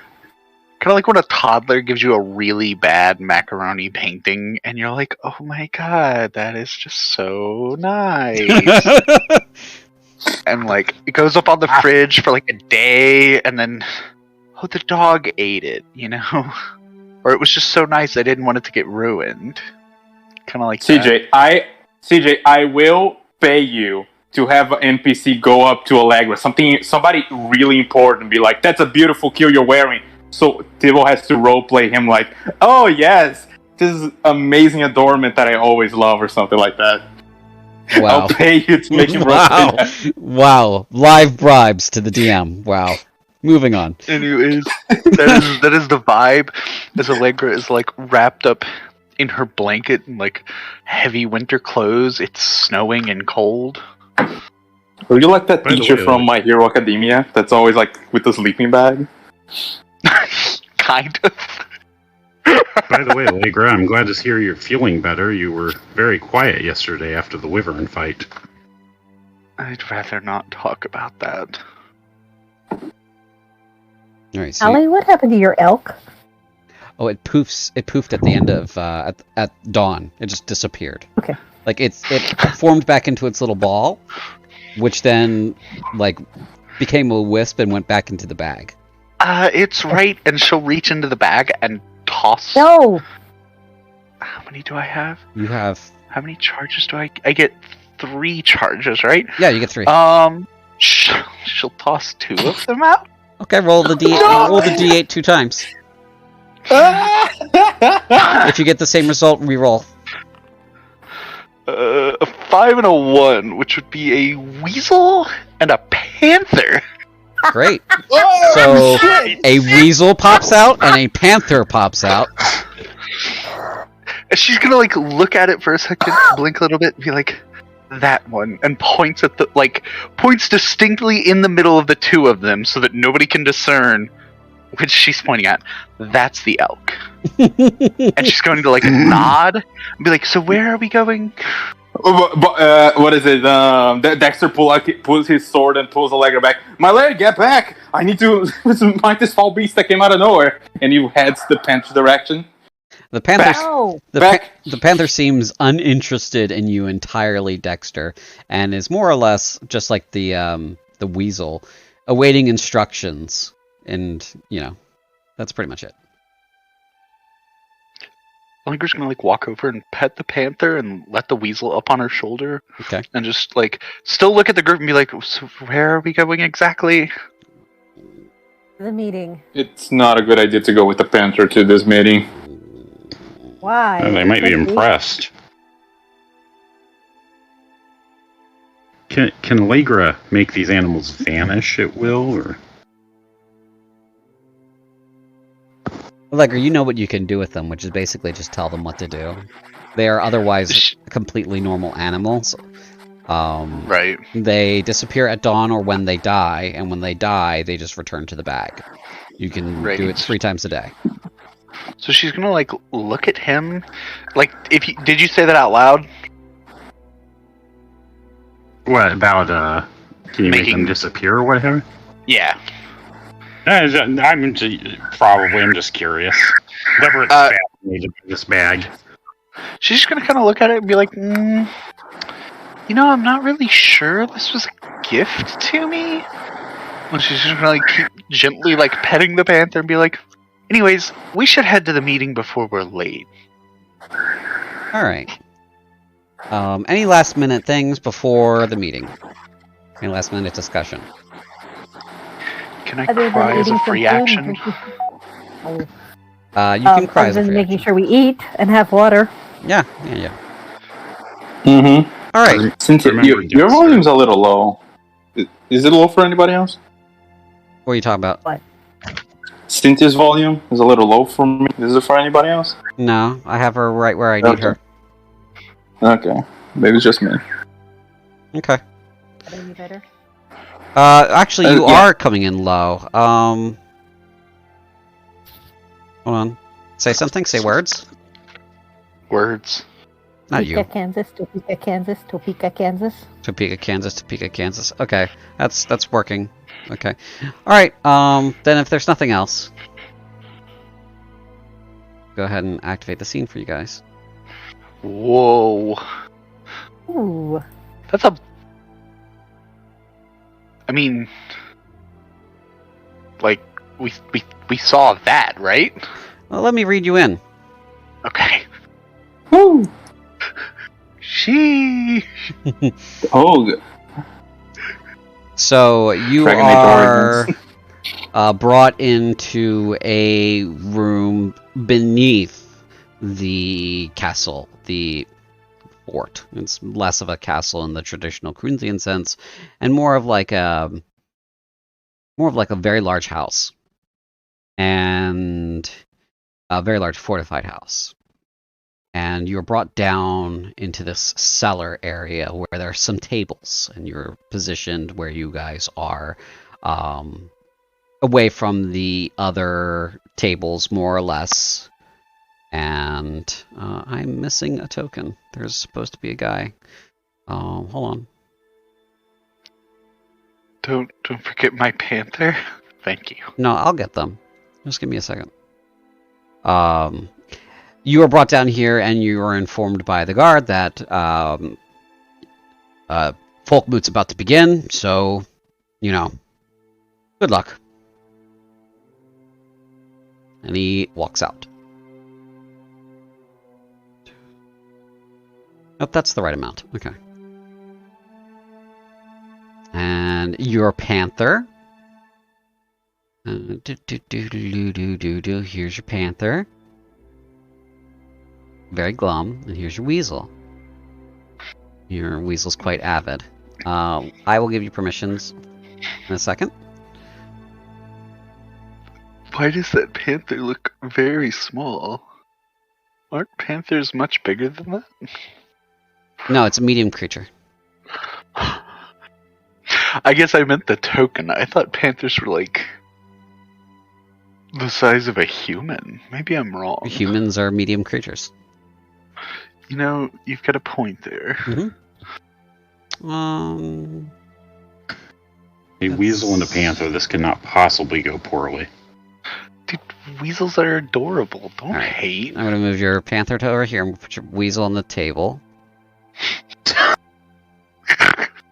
A weasel and a panther walk into a Folkmoot. Okay. I'm working on the punchline. I came Thank you, prepared. babe. All right, so the meeting is happening. So first, it's the airing of grievances, and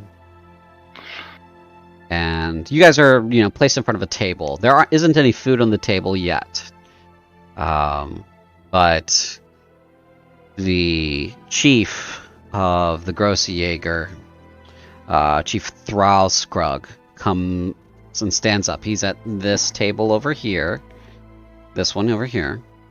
And next to his daughter Hilda. And he says, "Friends, fellow peoples of the mountains, and peoples from the south, I would like to welcome you all to my hold and call the Folkmoot in order. We begin now with the airing of grievances. We will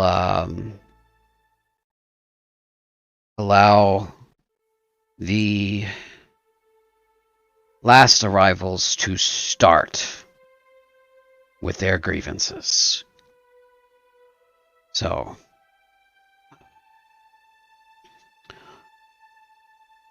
go ahead, Corey. Whenever you want." And he sits back down. A woman at this table over here stands up. She is dressed in mostly leathers and bone. She wears like a sort of reptilian skull on top of her, on top of her head as part of her headdress. And she says, "Well, I would like to start with saying that Killaback here is a fucking asshole! Killaback, I can't believe you. You're a fucking asshole. Your nephew was supposed to come over, 6 months ago. And marry me, you son of a bitch. So, fuck you. Fuck your whole family, fuck your family's family, fuck your tribe, fuck the place they live, and fuck the place they shit. That's all I have to say today, Thrall okay? She sits down. Leverett is watching this entirely bemused. Not what he was expecting. Allegra, who's never seen this, is going to be like a little bit open-mouthed and whisper to Rihanna and be like, I love this. Dexter like leans up so they can listen to his whispers. It's just like the theater. Nothing like theater. It's better. This is art. It's going to be an interesting. Leverett makes a note to go to the theater with Dexter. What were you going to say, Rianne? Rianne says, this is going to be interesting, kicks back, balances her chair on two legs, and gets back to watch the proceedings with great glee. Okay. As you guys are, reacting to this, Thrall Scrugg stands back up. Thank you for that wonderful airing of grievances, Corey. We can always rely on you to start things off. Not only because you're perpetually late, but also because you don't leave any room for misinterpretation of your grievances. Thank you. I guess the next latest arrivals are the party from Cruinthe. Anyone among you want to air some grievances? And he sits down.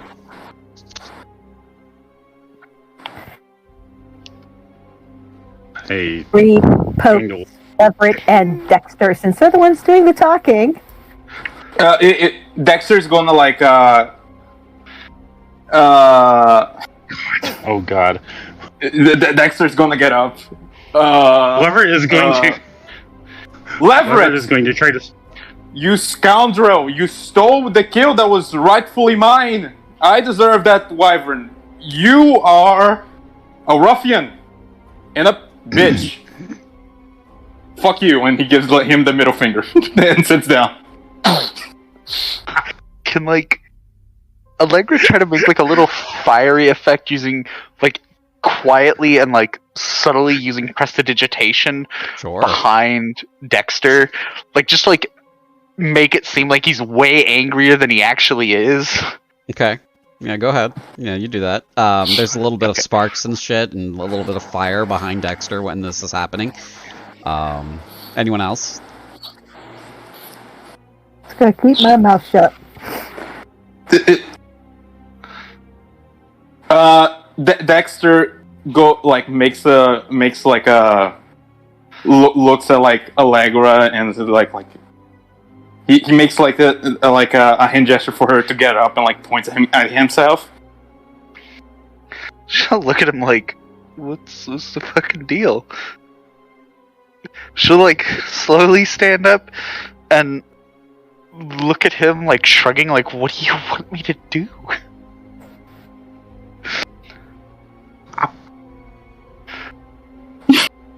She's sitting here trying to figure it out. She'll speak up and she'll just be like, I have a grievance with you, Dexter. You've made me march with you for the past, how long has it been? A week? 2 weeks? It has been 1, oh god, 2, a little over 3 weeks. You've made me march with you for the past 3 weeks, and I can't tell which brain cell is fighting for last place and still losing.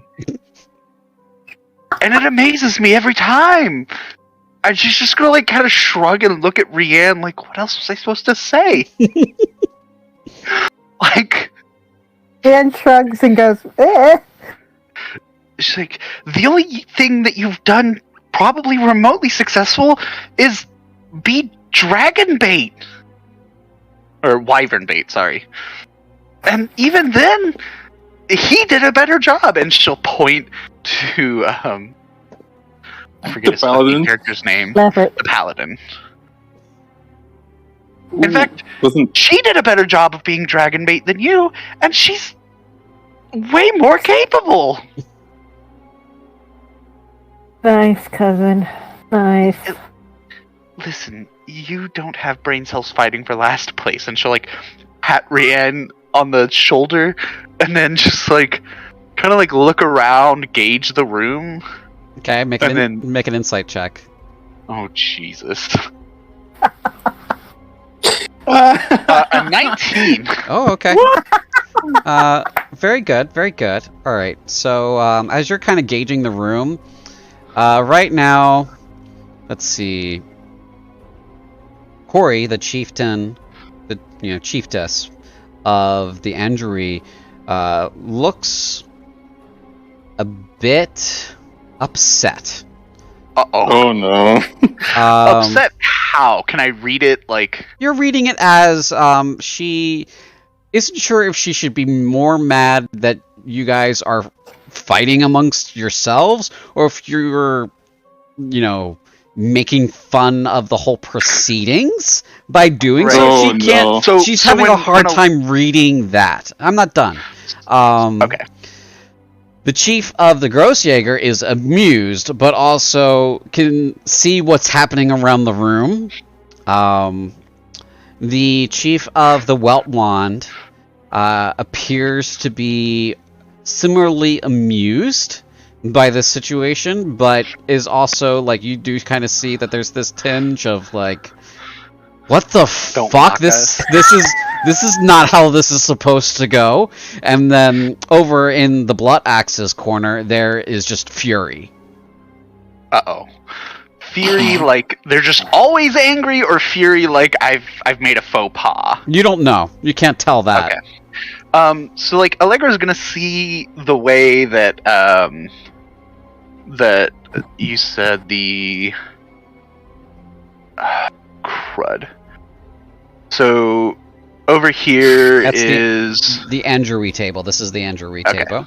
This is the She's the one who Grossjäger. spoke first. Yeah. Okay. That's somebody else. Corey sits here. Okay. Okay. So she's going to, like, see that she's, like, kind of made a, like, she doesn't really want to come off as mocking, but, like, Dexter kind of put her on the spot and she wasn't really ready.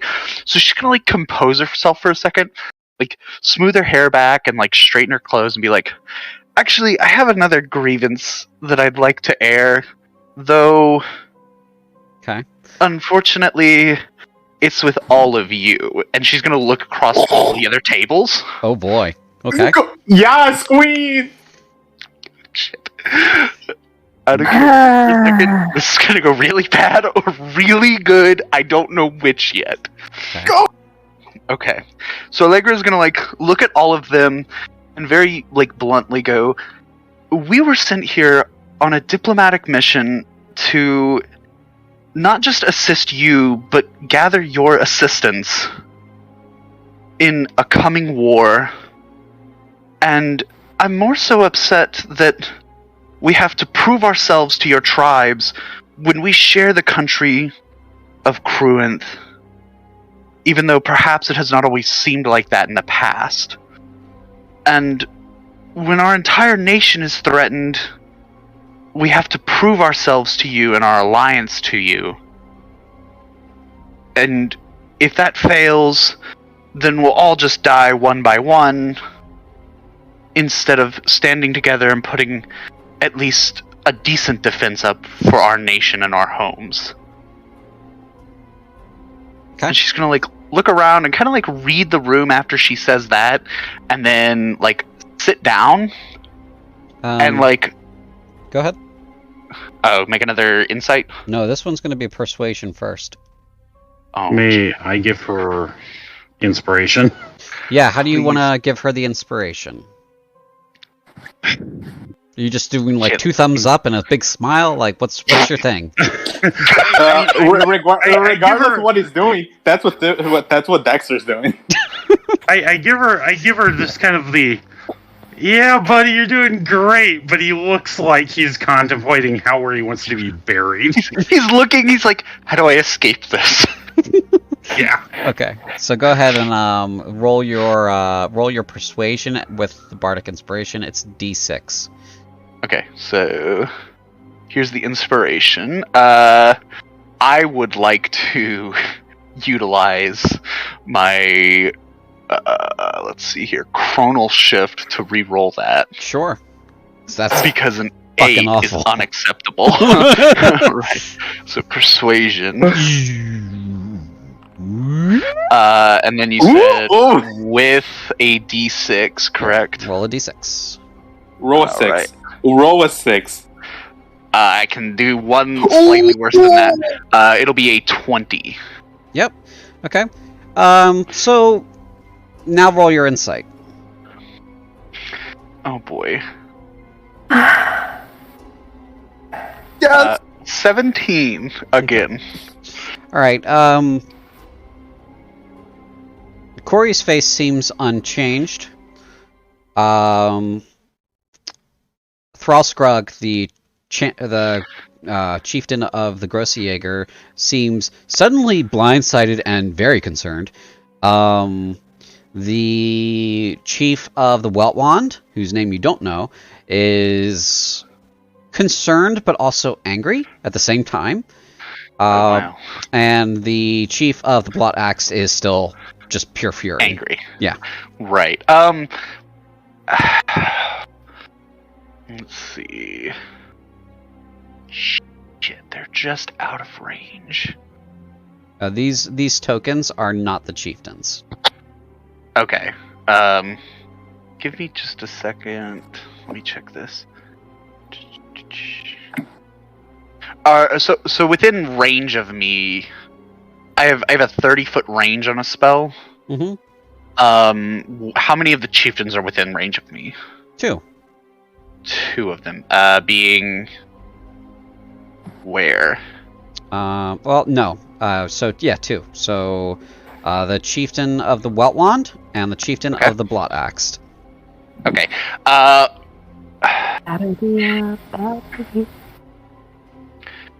Allegra, once she's sat down and like the room is a little quiet, Allegra's going to like quietly whisper the stuff to cast detect thoughts, Okay. and she wants to so I'll do the announcement on the cast of that. So the wisdom save only exists for me to probe further than surface level thoughts. So she wants to like, you know, show me that there's a thought behind these eyes. Boy. Okay. She'll start with this one here, and then move to that one, and then her compadres. She'll like kind of see how bad she may have fucked up. Okay. So surface level thoughts for the chieftains? Yes. So we'll start with her. Again, that's not a chieftain. Okay. Sorry, I'm trying to. Yeah, I know, but I didn't put down tokens for the chieftains. Okay.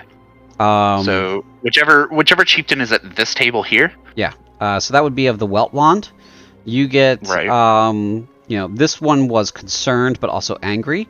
You're getting thoughts like, who do they think they are? This country is ours.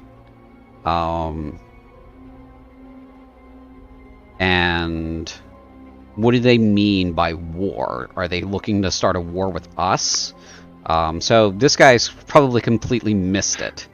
Gotcha. You go over to the Blot Axe, and all you see is, oh, they're just trying to start a fight. Well, let's fight them then. Oh no. Allegra's gonna like.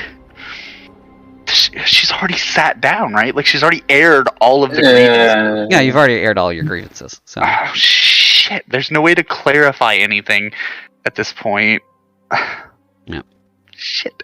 Oh, Allegra's gonna like. Okay, well, she's gonna go to reading these 3 surface level thoughts about the matter. Okay, so surface level thoughts, friends and allies. Who would like to go first? I'll go first. Allie, you idiot. Yeah, fair enough. Okay, next. Okay. Go ahead, Dexter. Is it acceptable to say that I'm so flabbergasted that I need CJ to ask why am my name being called?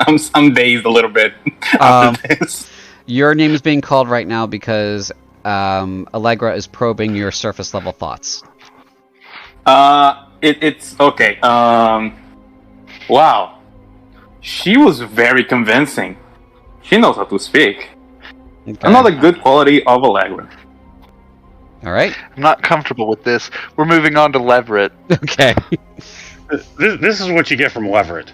All right. So if I have to run and leave them to catch all the fire, I can cut right across the field there. Should be able to scale the wall. He's halfway planning how he's going to run.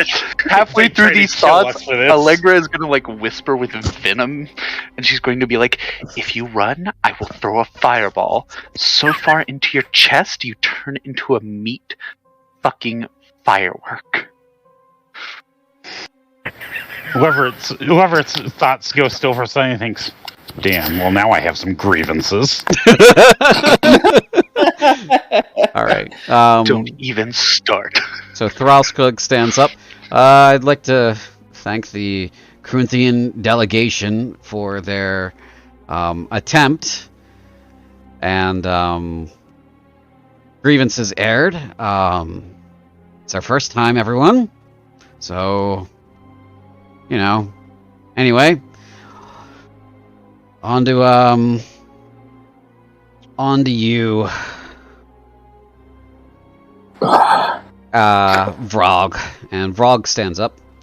He's kind of a large guy. He sort of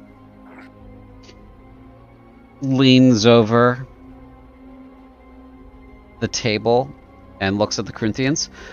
I'd like to air that they've been slaughtering our people for generations over something that they don't even own. And I don't know if there's any forgiving for that, but that's got to be said. So that's my problem with the Cruinthians.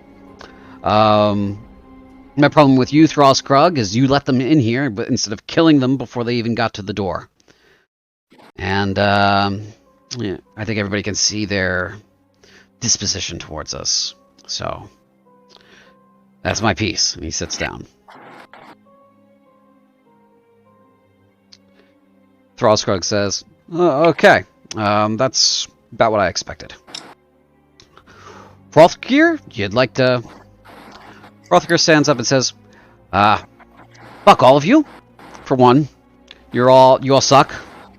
That whole table sucks, and he points at you guys.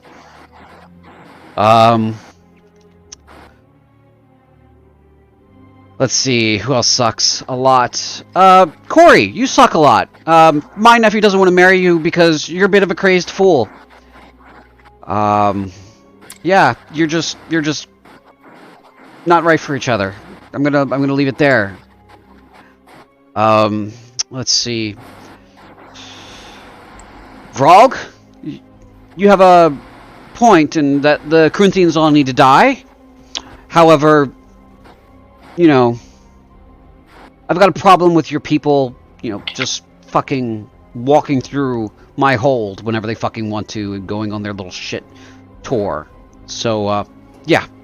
Also, that kid from last year, he definitely pissed in a barrel of ale when we gave him some hospitality. So, problem there. It's a problem. It needs to be fixed. So, want to put that out there.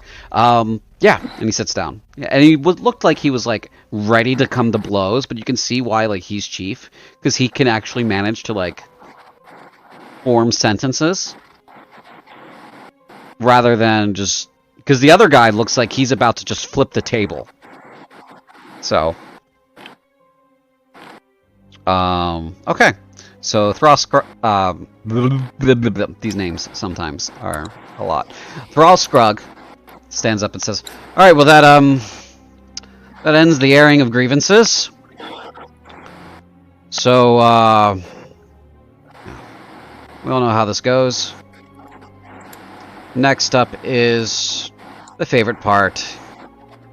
which is, counseling of others. So if anybody would like to, speak to another group and suggest how they deal with their problems with everybody else, feel free. And then we'll eat. So, okay. So, what would you guys like to do?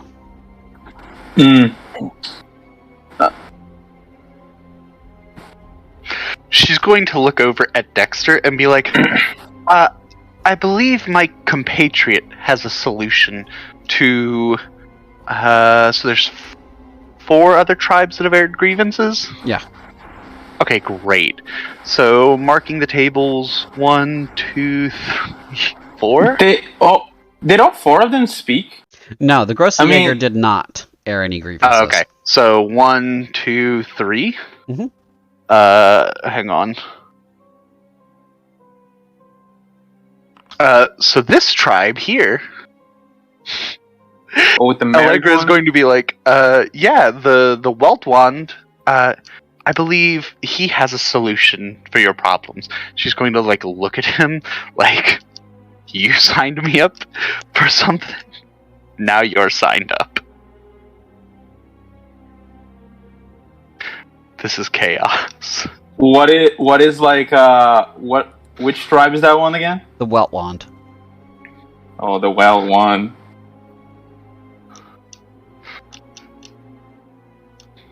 They mostly just had problems with you guys. So. Oh shit, this was the wrong one to mention. Well, you mentioned it, so here we are. You're right, I rolled for it. Leverett would like to stand up. Oh, he's got a solution. So, it's Bus. Don't interrupt him. Leverett's already speaking. Go ahead, Leverett. He's going to sort of look around at the various tribe members, take a slight step away from his companions. Okay. And sort of address the room and say, as an outsider, I understand that anything I may have to say might perhaps not hold a great deal of weight with you. For some of you, I suspect the counsel you would prefer to hear is that we should at the least be chased out of here, possibly at sword point. However, I hope you will take the counsel that whatever has happened in the past,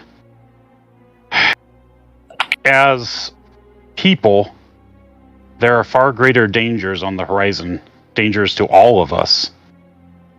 And that despite the fact that some of my companions might perhaps not be the most diplomatic or bright, an alliance with Cruinthe would bring many benefits. Perhaps you can look to the future rather than the past or the present. And he's sort of going to look at Allegra with this, I'm not angry, I'm just disappointed expression. Okay.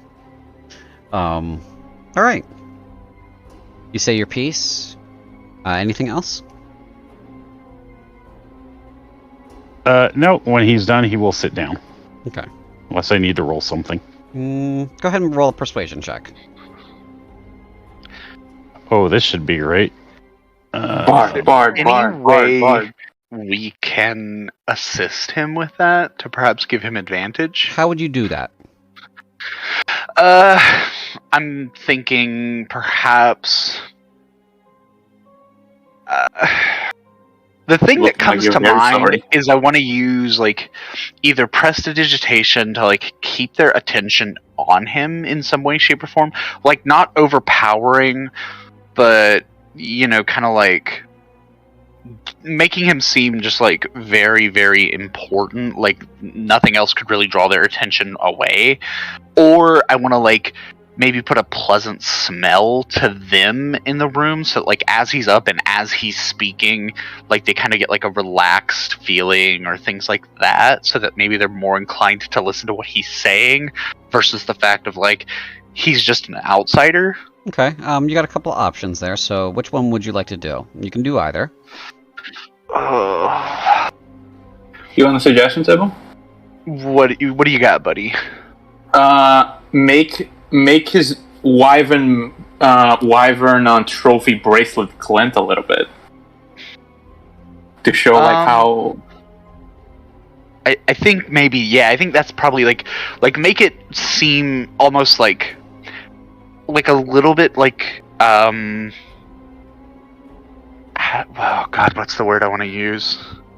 Eye catching. Yeah, I want it to catch their eyes a little bit, but not like so overpowering that like that's all they can focus on, and his words basically go in one ear and out the other. Sure. Go ahead and give me an Arcana roll. You know what? This is actually one of my good ones. 22. Okay. Good. Leverett, you can roll your persuasion check with advantage. Wow! Holy shit! Ooh, fuck! Well, there we go then. Oh, I'm trying to figure out where those bonuses are coming from. That would be my like proficiency and a half or something like that. Oh, you have I'm a jack of all trades. Yeah, so you're already proficient in I'm persuasion, yeah, so it should be 10, yeah. Right. Doy. I was looking at the wrong one. I was like, perception, what? Okay. Yeah, so 29. They kind of look a little bit more convinced. All right. So after you're done and you sit down, it seems like there's a little bit of a different way of like what's going on between them. So, Hilda goes over to Corey and starts talking to her, one-on-one. This guy goes over here and starts talking one-on-one with one of the Weltwand. Everybody seems to be generally avoiding the Blood Axe at the moment. Was the Blood Axe the ones that talked about like were the last ones to talk? No, the Blood Axe are the ones that were very angry and just wanted us gone and like killed, basically. They like to fight. Yes, they're very like. Okay. I would say that if we had one to approach besides the Gross Jaegers, we could talk with the ones that were not so quick to shut us down, and their problems seem to be like having some routes in common with another tribe and that lead to infighting. That could be like a good place to start. Alright, so once everyone who is up sits back down again, the chief, Thrallskrug, says, alright, well I guess it's time for the feast, so let's go ahead and chow down. And some servants come in, or some tribes people, you're not sure which, come in. They bring down food, roasted boar and chickens and that kind of stuff, and just tables are laden with food, and yeah. So things are going good. Anything you guys would like to do? Dexter just seems pleased. Like, yeah, things are going good. Allegra is gonna like look at Dexter and look at Rianne and like whisper a little bit. I couldn't help but remember that Corey complained that she didn't get married to whatever tribe's cousin. She like looks to Rianne and then like looks over at Dexter. Yeah, no. Dexter's just smiling because he doesn't know. No. Bad idea. Bad. Why is it a bad idea? She's gonna like look at her like, why is it a bad idea? You have no They'd be idea what perfect. No. Ah, You're coming through a little muffled, Cynthia. very Yeah. sorry. That's because Allegra's re-talking through her hand. Bad idea. Is that better? Yeah. No, it's a great idea. I think. Don't even know Dexter, what why your don't you life come is. with me? And Oh! talk with Corey. And she'll like start getting up. Ree grabs her shoulder and pulls her back down. No. You don't know what the proper protocol is. What's the proper protocol? I don't know. That's why it's a bad idea. This is fantastic. I bet no better Allegra. time for us to learn. Allegra, whatever you think the proper protocol is, it's not. What are we talking about? Allegra. I'm reading my Don't worry, my friend. Dexter at the table, like, what are we talking about, guys? There's not a thought behind those eyes. She covers Allegra's mouth with her hand. No. She's going to bite it. She is definitely going to bite it. Oh, someone's hungry. I roll to ignore. No, it's okay. Maybe are you biting Anyway, with the intent to hurt her? No, Right. more like please don't cover my mouth. These are good ideas, and you're shutting me down. It's more annoying than anything, Rianne. Right. My cousin's current brilliant idea is to marry you off to Corey. While I would like to go drinking with Corey, I think that would be fabulous. I think having her marry you would be a remarkably bad idea. Miss Rianne? Dexter Do just you look go- at Corey. What does Corey look like? I mean, she's kind of like, so she is of middling height for a human woman. She has this thick, long, maybe like shoulder-length red hair, pale skin. She carries like a pretty big iron sword on her back, and she's got a bow strapped to her back as well. She's bedecked in like furs and leathers and such. She's got some necklaces that are like gold. You can tell that they're definitely Cruinthian made. And she also has some various like tooth or bone adornments in like parts of her hair. From that Is Allegra's mouth still covered? Sorry. from that distance, that's about what you get without a perception check. So does she look like she would be tough in a fight? I mean, yeah, everybody in the room, except maybe Thrallskrug, because he's getting on in years, looks like they would, they would not have a problem like picking you up and breaking your back. A room full of Banes. Okay. Yeah, Dexter just looks back like, a political marriage. Who were you planning to marry her to? You. Oh. What? Marry who? Listen, you cannot tie Dexter down. He is a free spirit.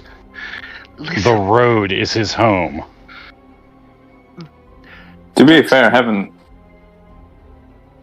I only lived in my state, and then I went to Cruinthe's capital. But political marriage is a very complicated endeavor. Also, the only way I can think that could go worse is if Allegra married someone here. Okay, first off, rude. Second off, Okay, at Leverett's statement, it drops her hand because she's laughing so hard. Second off, there's no better time for a political marriage. She was owed a marriage. He's a political bachelor in Cruinthe in the first place, right?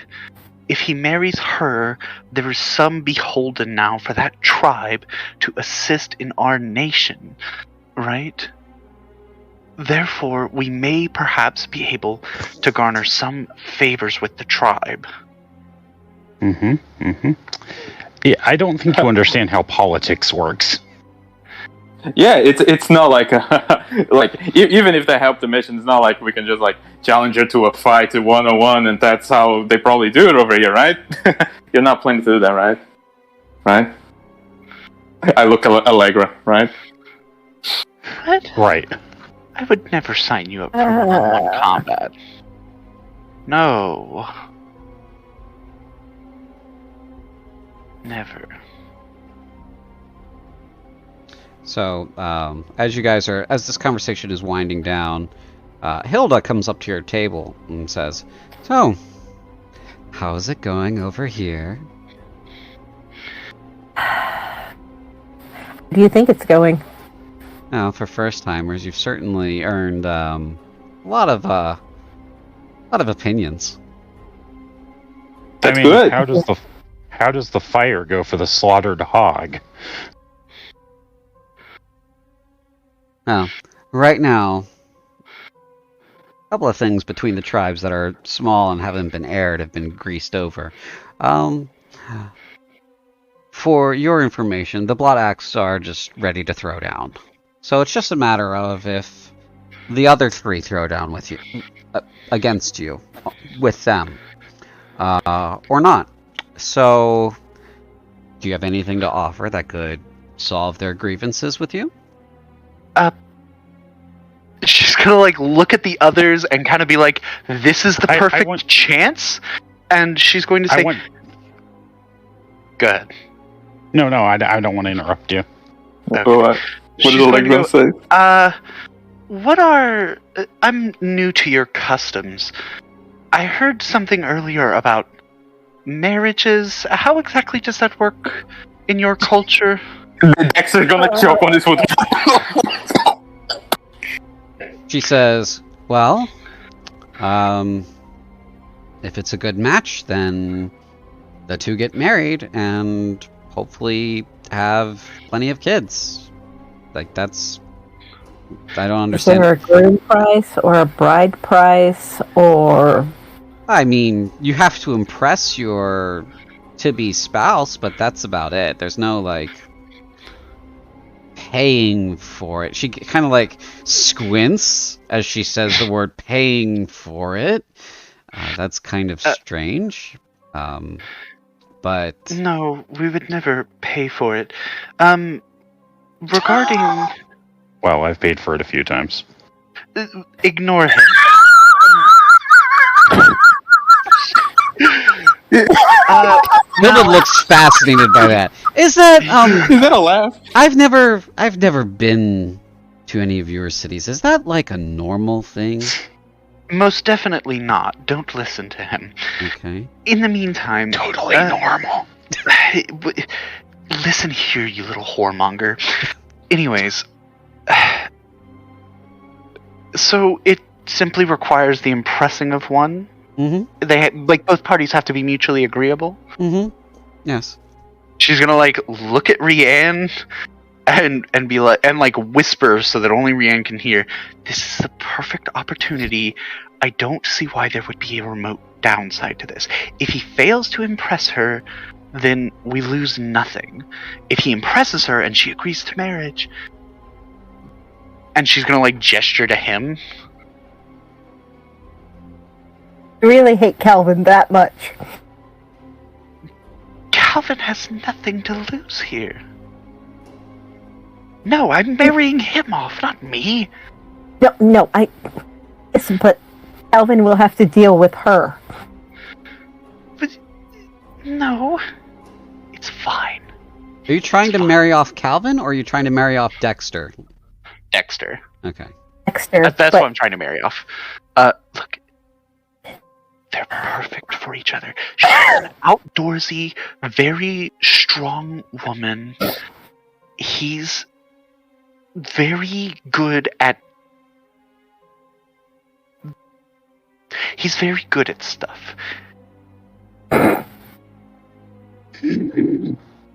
Dexter's gonna get a little progressively worried. Ah. the chances of me actually stopping you are Absolutely slim none. non-existent. Thank you. Yes. So, Hilda, what did you think about the gift? They were nice. Thank you. Uh-huh. So, what about the medal? It's one of the reasons why we're not immediately aligned against you. I'll put it that way. Mm-hmm. You want to elaborate on that? No.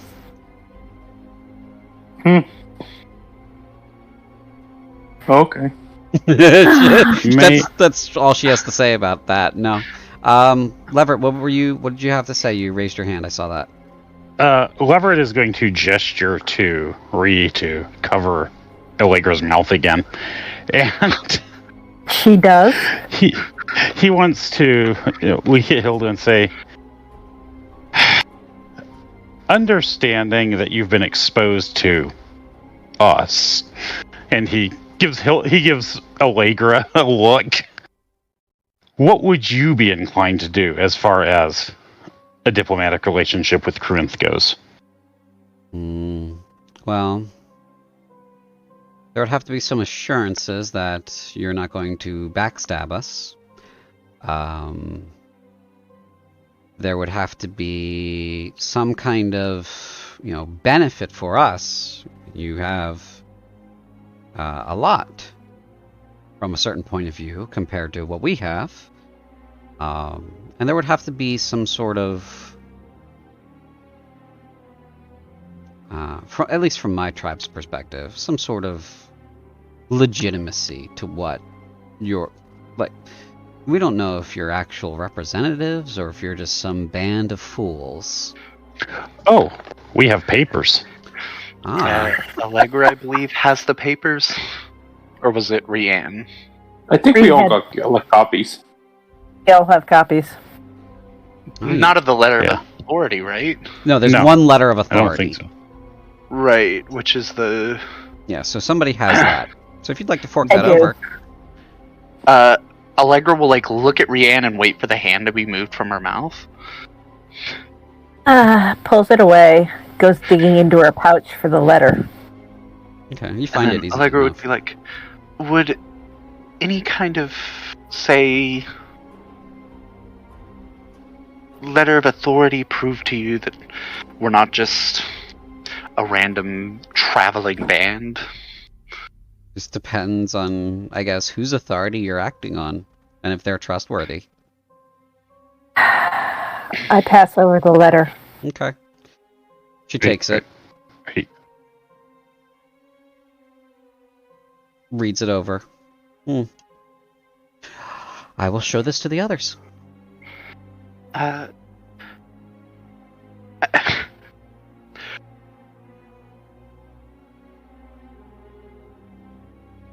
If we'd led with this, we might not have ended up here. I doubt it. However, they will want proof that we're not going to backstab them.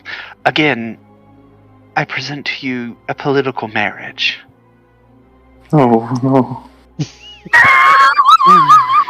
We need a better proposition. Dexter's gonna take out of his you're going to bag. propose to her? How nice. Dexter's gonna take out of his bag one of the maps that he made as gifts. If I remember correctly, one tribe said that the other one was getting in the way of the other in some passages and getting people killed, right? Yeah, sort of. Can I study the map looking at their where their tribes are, and if I can look at No, you don't know where the other tribes are located. Okay, yeah. This is something that I need somebody to help later. Okay, then.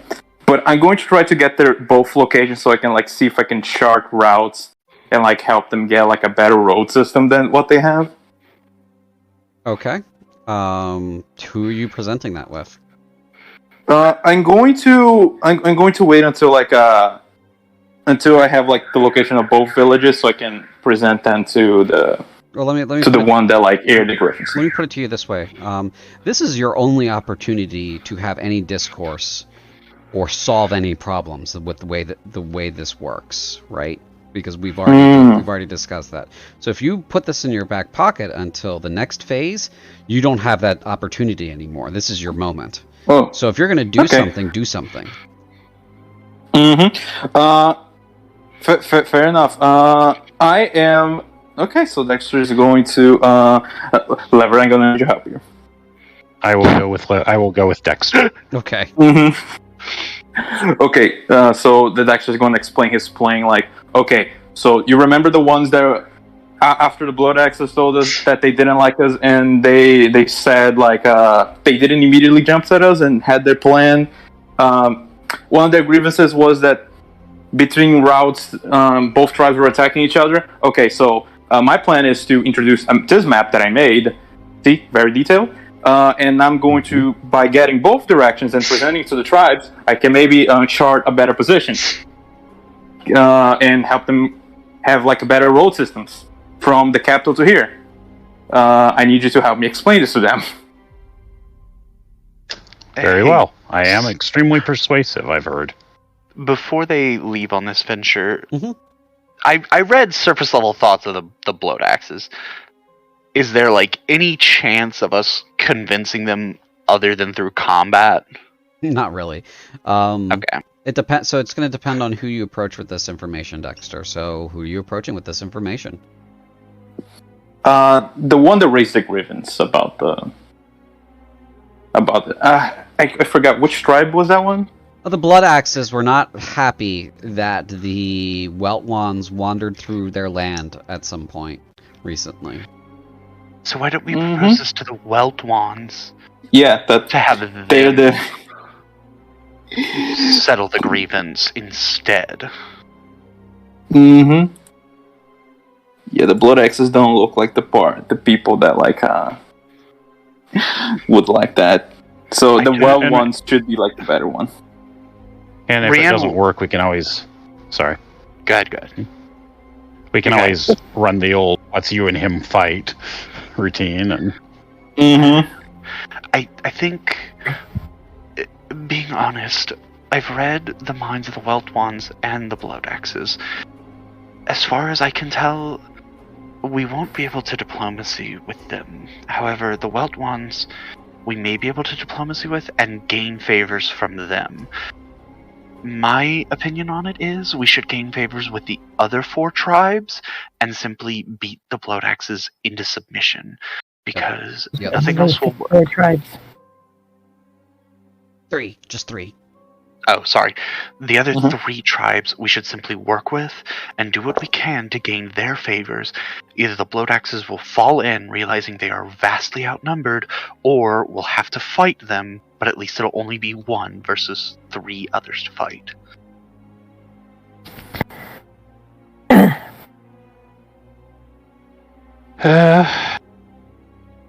Loath as Lever it is to admit that Allegra might be right. But I think so. We know the Grossjäger are kind of on our side, sort of. The Andrui, maybe. I think Dexter and Leverett should definitely go talk to the Weltwand. They are the group that sends their young people out into the world.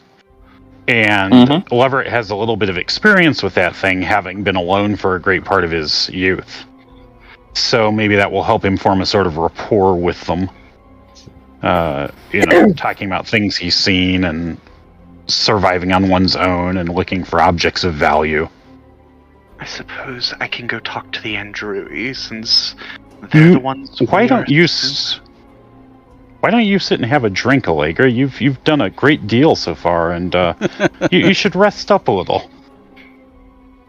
So you want me to do nothing?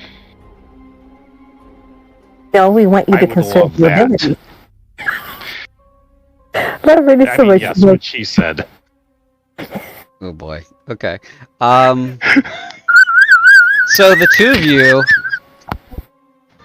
of you, Dexter and Leverett, go over to speak with the Weltwand. What's everybody else? What are the 2 ladies doing? And the I think hysterically, I'll be with you in a minute. Okay, gentlemen, you can go ahead and roll me a persuasion check at advantage. because you're offering a map, Okay. a detailed map of Cruinthe, and assistance for their youth who wander through the land. You're basically, free passage, because that's one of the things you can offer. Quick question. Are they the types where if I carefully take out a knife and show it to them, they would freak out? Or can I, say, I understand that you seek, you send people out to find something precious, and I'd like to show you what I've found. Then make an insight check.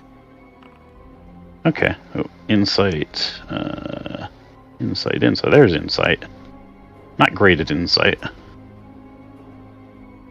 I mean, these people are more or less bedecked in stuff. I mean, it's Okay. like a lot of things. It depends on your approach. So you can easily, approach it slowly. Say, hey, I'm gonna show you something, and not like pull a knife, but like slowly, pull it out and show it to them while it's still sheathed and all that kind of stuff, so that it's not a threat, and then hand it over and give them the opportunity to look at it themselves. So with that, you guys can go ahead and make the. You just rolled the persuasion. Okay. Did I? I see it from a minute ago.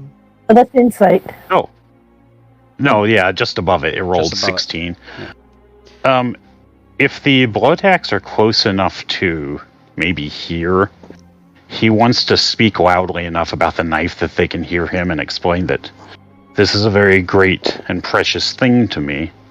I took this knife from a man who tried to kill me when I was a boy. Okay. He and his companions, well, I had to deal with them.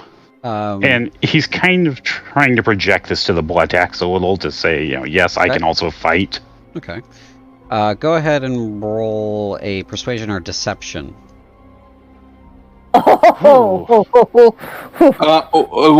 But before he rolls, may I offer also a gift to give him advantage? Well, this is more for the. He's speaking, to the Weltwand.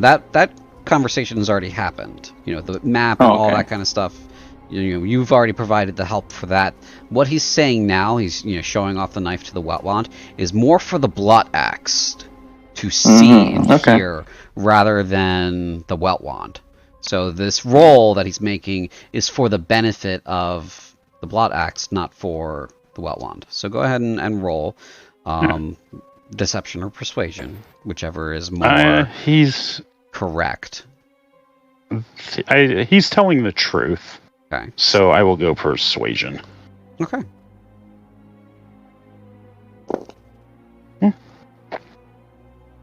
Okay.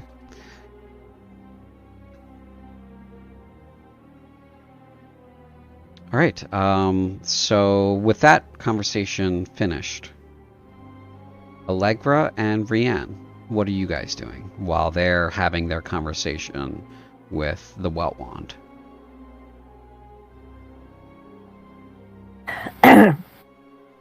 Allegra. Sorry, I was muted.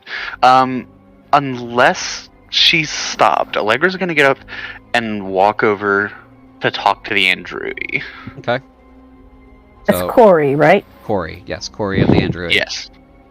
Is there Allegra, an empty chair near them, or is it? You could take one of the side chairs over here, one of these two, and just turn it around and sit next to them. She won't impose at first, but she's gonna walk over there, and as she's walking away, unless Rianne goes to stop her, she's gonna be like, "If I'm here to." But let's see if Rianne stops you first. So. Oh, Rianne isn't going to stop her, but she's going to stay one step behind and to the left. Okay. Okay. So you're over here now. Okay. Oh God. Oh Jesus. Zoom into a wall. All right. For some reason now I can't move you. All right. And so Okay, that we puts moved. Rianne there. Okay, so Allegra's gonna sit there, and she's going to just very politely be like, all of the grievances and moots aside, I have heard a few tales about the people from your tribe, and that you... Well, the rumors I've heard is that you go on top of mountains for days She at said, a time to commune with she nods. the spirits? Yes. Is there any particular reason for that, or is it, It's a, you know... it's a part of our coming of age rituals. I see. I've just been, well, reading up and studying on, well, we call it druidism, but I don't suppose any of the people in your tribe use any kind of, like, magics or anything like that? The guy across the table from her laughs. That's funny. Gonna kind of, like, look at him a little bit quizzical and then back to her. Make a perception check. Uh-oh. 1 second. Perception. 22. Okay.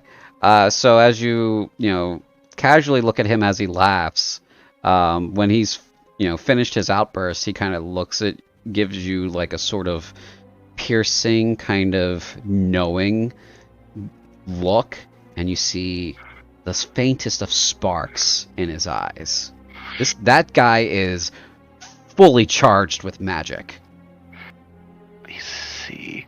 She's gonna, like, look at them and be like, all things aside, I would be very interested in learning more from your people about your capabilities, more so as a healthy respect, and I would gladly trade any kind of knowledges that I have if it would be useful to your tribe.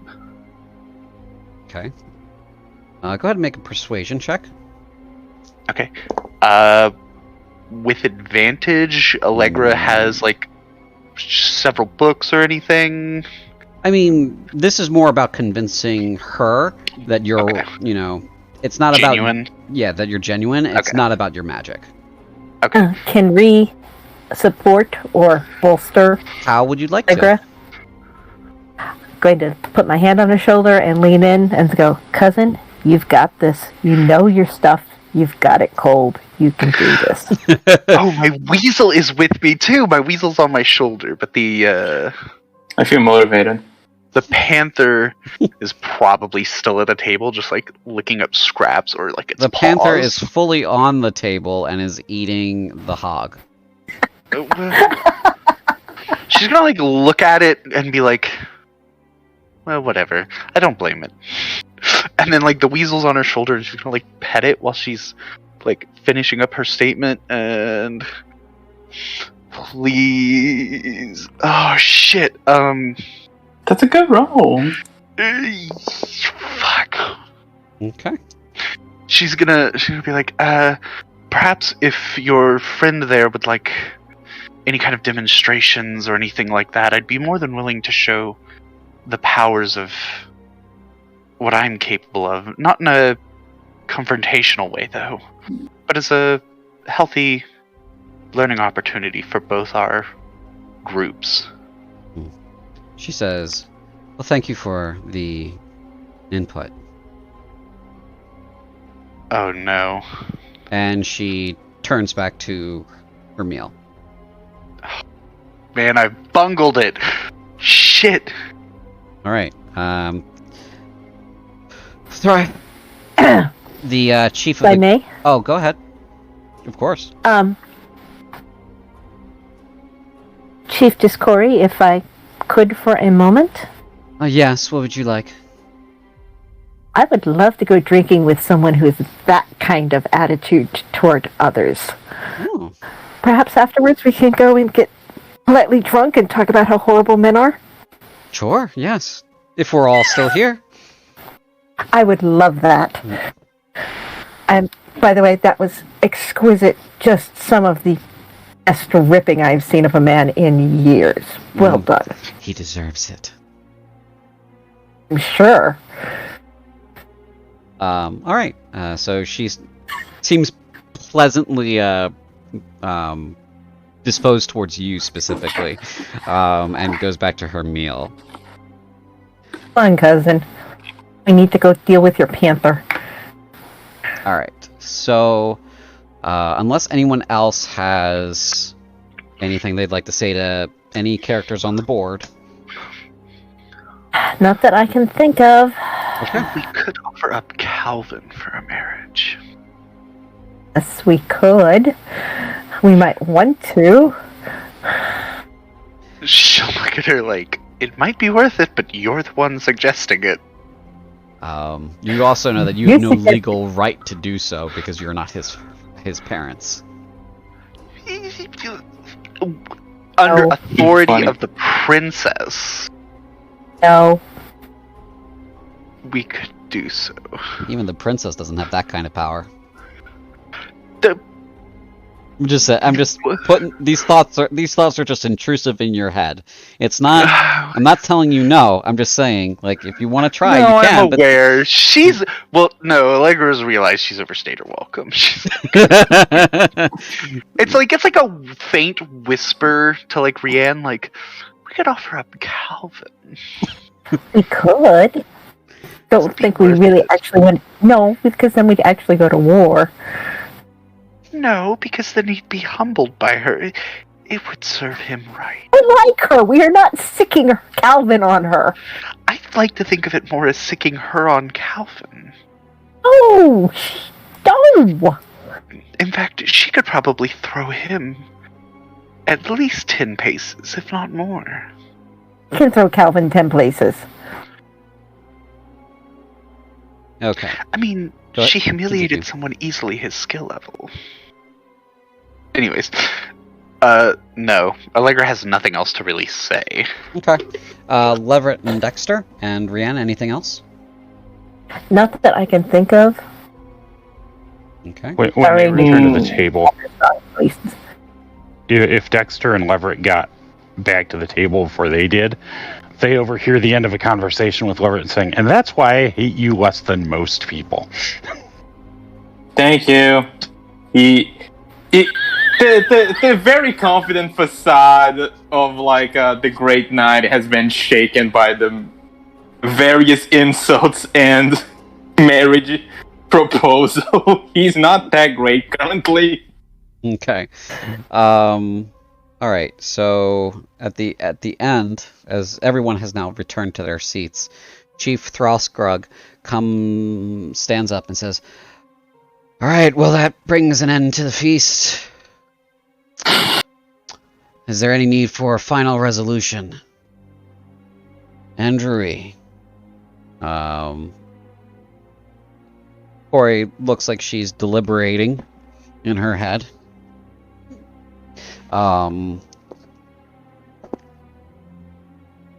She stands up and says, "I reserve judgment at this time for final resolution." Says, fine, that's your right. Chief Hrothgear, do you have need for final resolution? The chief of the Blot Axe stands up and says, Yeah, I'd like to get some final resolution from the Cruinthians. They talk to everybody else but us, so yeah. All right, final resolution. Chief Thrallsgrug keeps looking at you as you say, like you're going to interrupt him. And no, Allegra's like more so trying to talk to the people at her table, just like very quietly. Okay. And she's just like, what's final resolution? Waiting. Right. Dan's keeping an eye on the general. Okay. Leverett, you told them about this, didn't you? Yesterday? Go ahead, Lever. Which ones? Dexter puts like a hand on both his temples.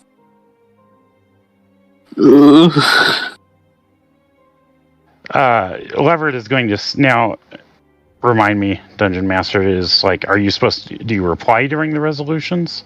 No, the final resolution is like is ritual combat, and whoever wins, and okay. whoever loses is dead. And that's the resolution to the problem. So in other words, they're basically saying they want to fight one of us. Yes. The Andrewy held Blood off. Axe. Yeah, the Andrewy held off final resolution for later. They're skipping their turn, basically. The Blood Axe have said yes, they want to fight. And so that's currently where it's sitting. Anne's going to step forward and go, if that's what you want, that's what we can do. Wait, It'd be my honor and my privilege to do so. we were explained what it was, right? I'm still missing that. Yes. Yes. Okay. Oh, great. We're going to die. No, I'm you're going not. to die. You're not. No, you're not. He's going to fight them, and she's going to point at Dexter. Wow. No. Thralskrug it wasn't finished though. So he moves on, and after bringing up the Blood Axe, he says to the Weltwand, Vrog, he says, no need for final resolution from the Weltwand. And he looks over at the Cruinthians and nods.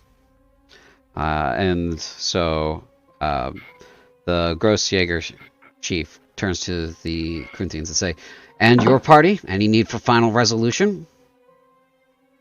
Other than giving the Blood Axe what they need, or not what they want, no. Not that I can think of. She'll Allegra? look to the others and kind of confer as a group. As far as I know, nobody has agreed to work with us, correct? The wild one seems receptible. So does the So then we Grossjäger should reserve judgment, correct? and Yes. and the other ones, they probably are waiting the combat with the Blood Axe. Is that the thing? We are reserving our judgment, right? That was the phrasing. She'll use the exact phrasing that the Andrewy used. Okay. The chief then chief of the Grossjäger, Thralskrug, says, all right. Well, the Grossjäger find no need for final resolution. That leaves 2 tribes needing no final resolution. Andrewy, it's back to you. She looks over across the room and says, after scanning everyone, no need for final resolution from the Andrewy.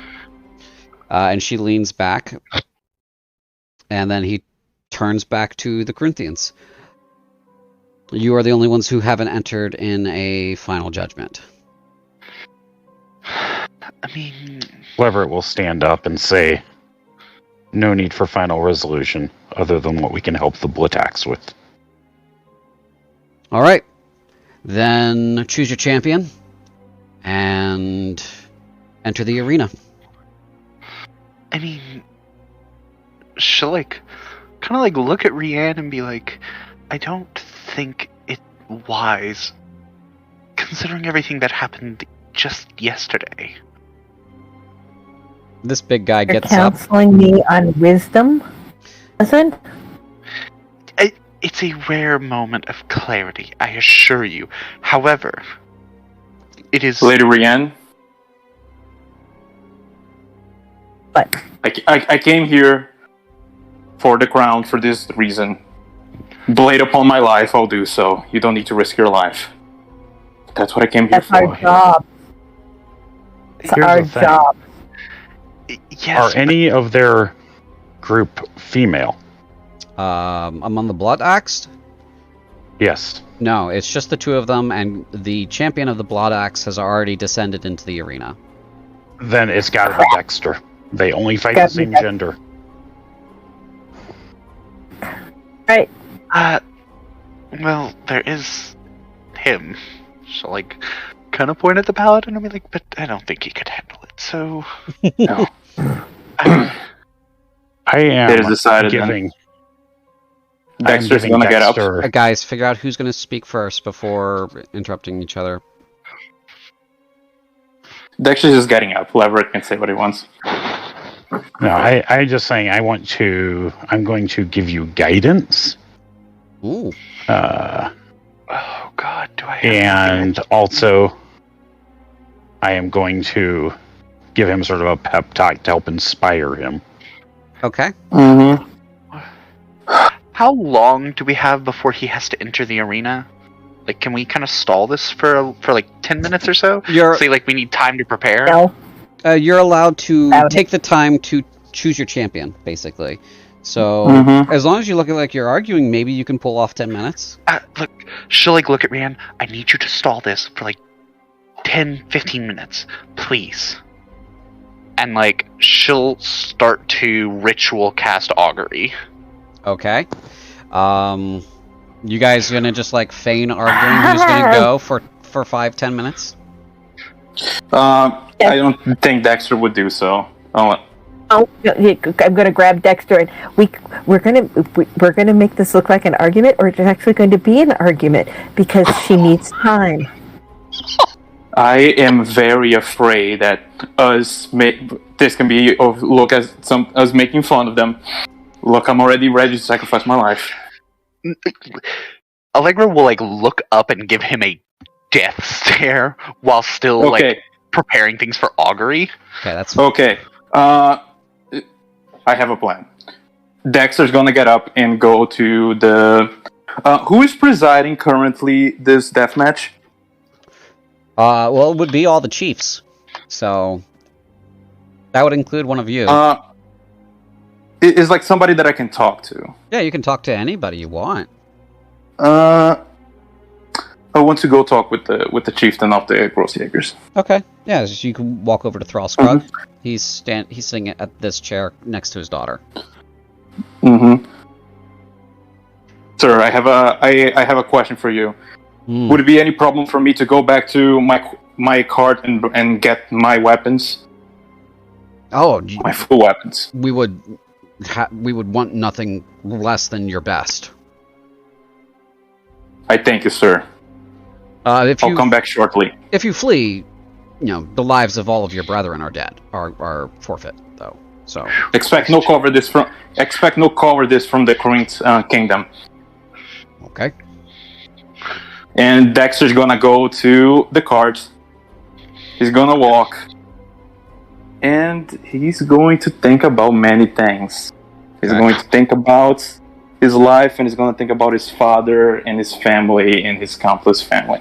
As he finally arrives at the cart, he produces a key, turns the lock, and grabs 2 of the bombs. Oh, fuck!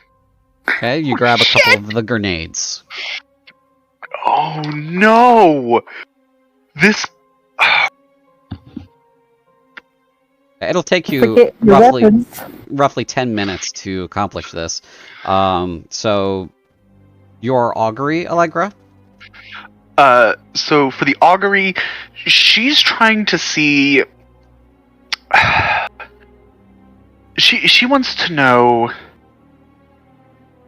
It has to be a very specific question. Yep. Doesn't it? Yeah. Okay. So the very specific question she wants to have, since they've already decided it has to be Dexter that fights, she wants to decide if having Dexter fight the Blowed Axes will end up good for Dexter.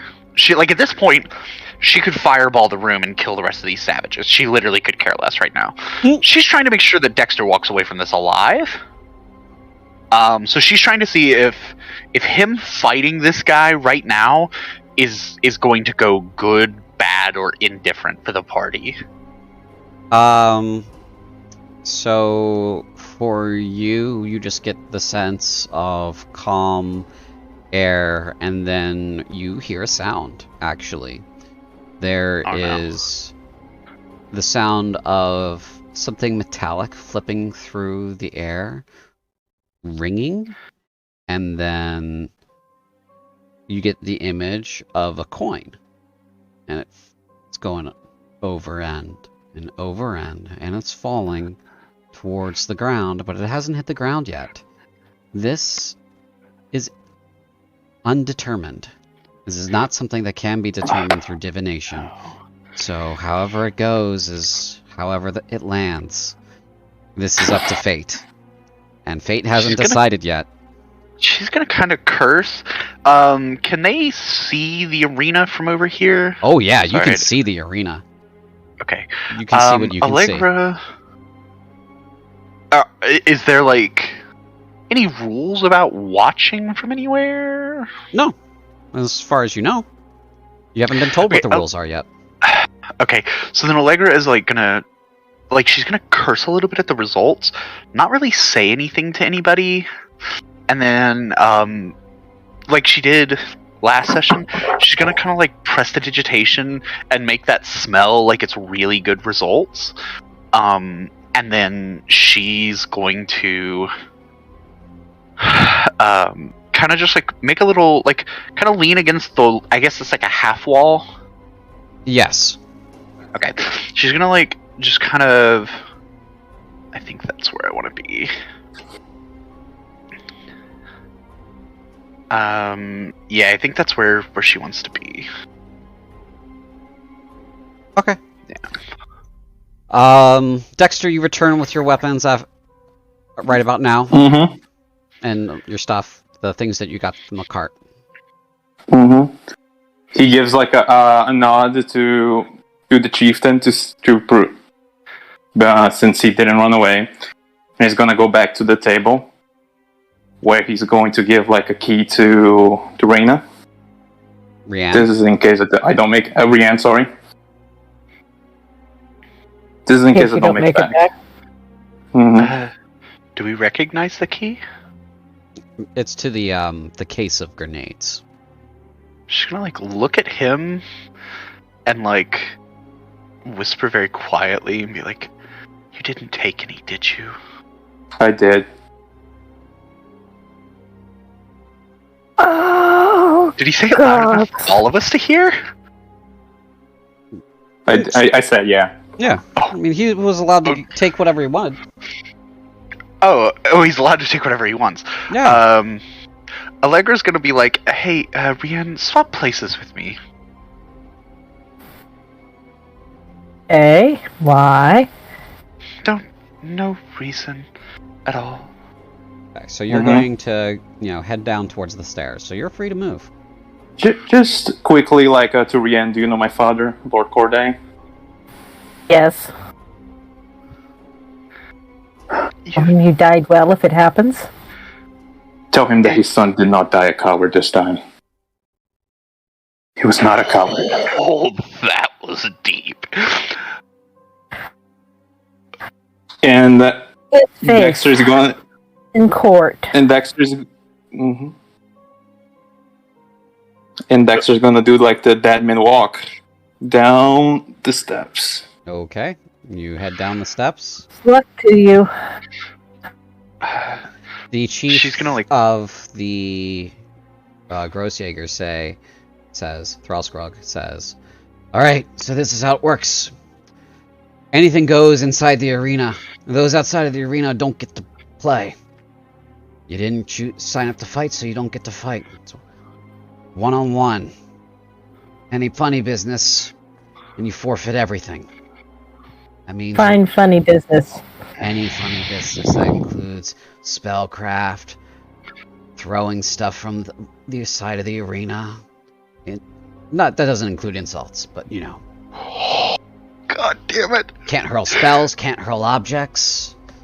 I have Nothing to disrupt the fight." an out of character question. Sure, when I get to you. He says, with that stated, go ahead and fight. And what's your out of character question while I key up the stuff? Okay, well, first off, Dead Man had a question first. Okay, Devin. So, I was just going to remind Dexter, in case he didn't catch it, that he can roll a 1d4 and use it on an ability check at some point in the future, and he gets a 1d6 to roll and add to something. Although, given the magic statement, he may not want to use the die 4. All right. God. Go ahead and roll initiative, Dexter. Mm-hmm. This may or may not pertain to that. Okay. as per one of my class abilities, Yeah? I am permitted the chance to magically force a large or smaller creature I see within 60 feet to make a con save against, or a con saving throw against my spell DC. If the throw is successful, nothing happens. If they fail, however, they are basically encased in like a temporal lock and incapacitated for a moment. Okay. Interesting. Now, Then that's magic, and that would be bad. my question to you as the DM: Mm-hmm. how noticeable would it be that Allegra did something? Well, that's going to depend on a couple of things. What's the feature? It's called Momentary Stasis for a chronology wizard. I don't have the exact book page, however, I will link the D&D and Beyond. I got the full thing. Okay. Okay, so... Give me a moment. Let me read this. Thank you.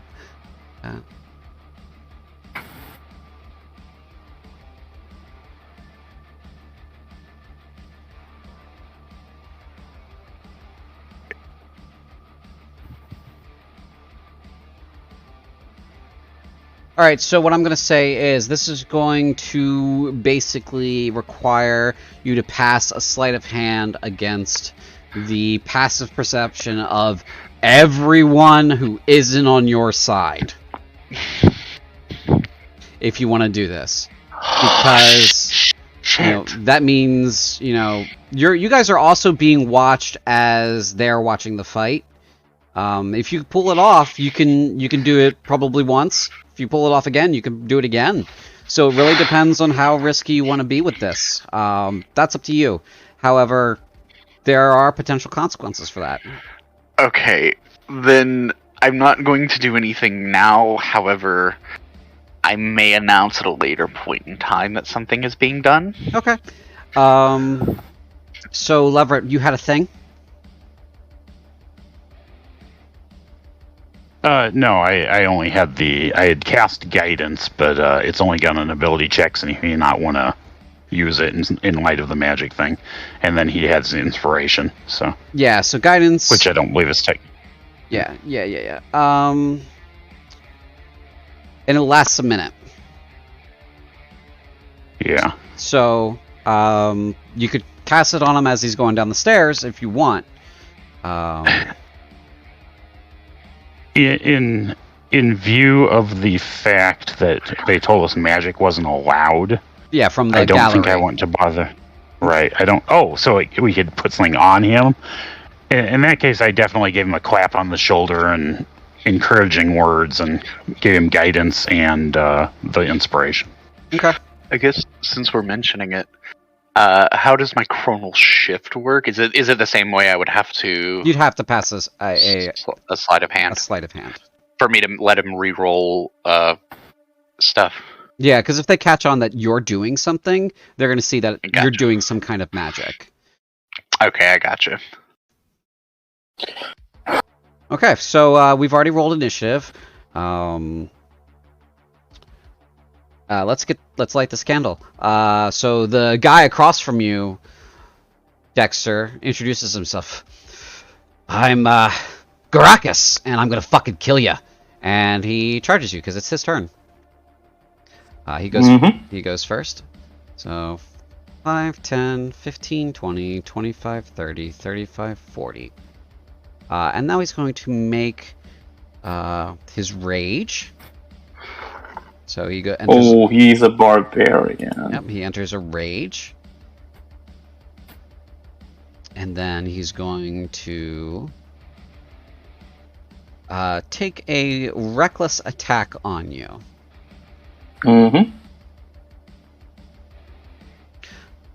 So he's got this great axe he has. He's going to take 2 strikes. Alright, so that is 21 to hit you? Hit. Okay. So that's the first attack. That is 6 damage. You more or less dodge most of the swing, leaving a scratch across your torso. Mm-hmm. And here comes the second attack.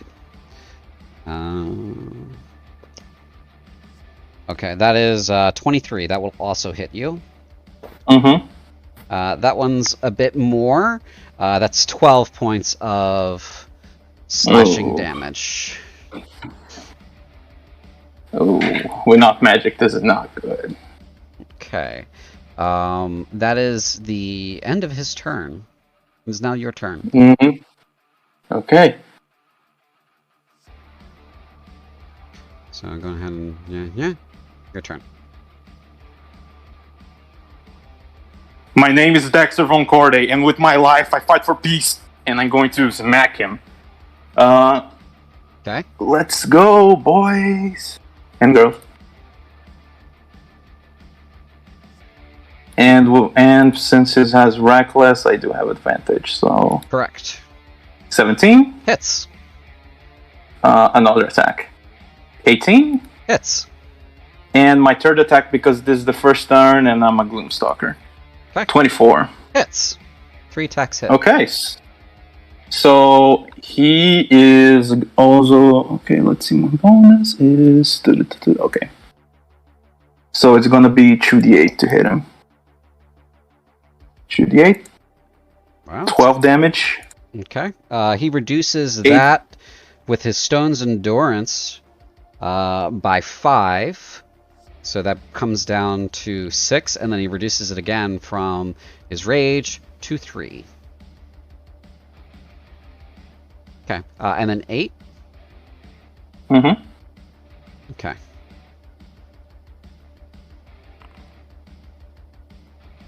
And then 9. Okay.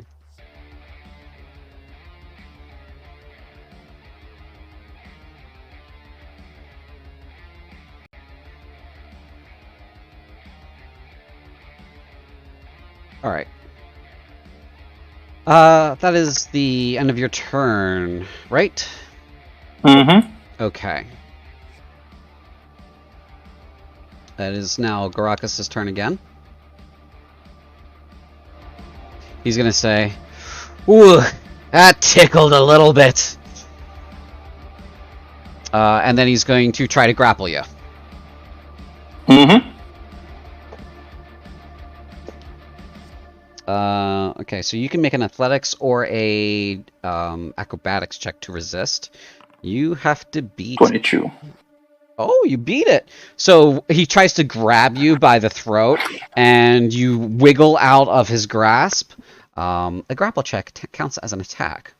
And so he gets 2 more, I believe. Hold on. Nope. Just the 1. Okay, I'm getting a lot of interference in the background. Is that for me?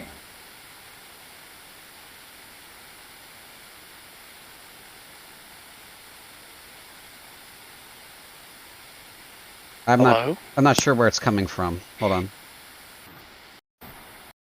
Okay, it's gone. That was weird. Ooh, Mm-hmm. like a fart in the wind. Yeah.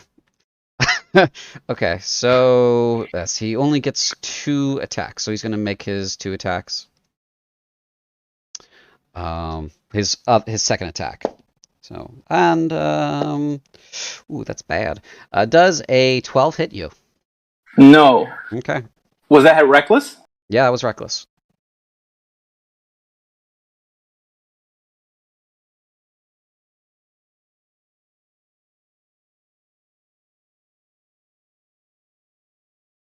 Okay, my turn. Yes, it is your turn. Sorry, I stopped the music because I thought that was causing the problem. Let me just move this along here. Yes, now your turn. Mm-hmm.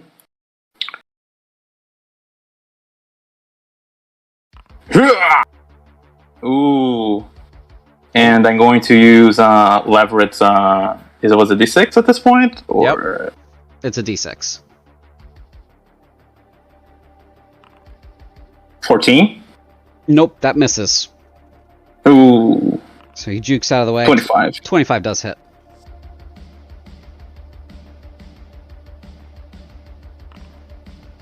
Okay. Oh! Hold up, CJ. Ooh, I made a blunder. All right. What's your blunder? The blunder is that like me adding the damage for my Umbral attack did not take into consideration the damage bonus from my fighting style. So it gets a +2, so he would have 6 more damage, which would be reduced to 3. So your Umbral is coming from your Gloomstalker. Nope. Yes. It's just that I have the dueling style, so I have +2. Okay. Yeah, so you get +2. There's the frickin' interference again. Okay, so you hit him 3 times, so that's 6 more, and then 2 more, so that's total of... okay. So what is causing that? I don't... Hold on a second.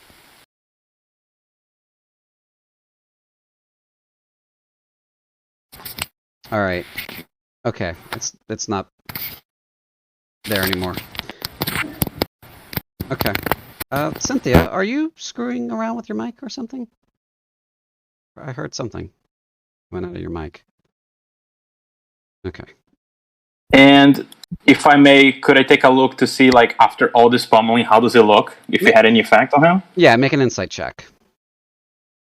Ooh. Oh, this guy's tough. 12. Okay. He's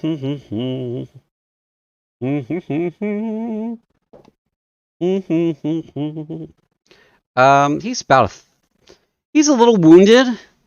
Yeah, he's a little wounded. So, not a whole lot of damage on him, but you're getting there. Okay, let's go. Come on, let's go. I can take it. All right. It is now Garakis' turn. He is going to try to grab you again. All right, so you get to your chance to resist acrobatics or athletics. 21. All right, so he's got you by the neck. He grabs you, and he's going to start dragging you. 5, 10, 15, 20. He's going to drag you over to the magma. And he's going to try to throw you in it. He says, "I'm tired of this game, boy. Time for you to go down." And he's basically going to, drag you with him and try to push you in. So... Fudge. He's a big boy, and he got the big attacks. Oh, boy. So, okay, so you need to make an athletics or a dexterity check. Yes? If I may interject at this point. What is your interjection?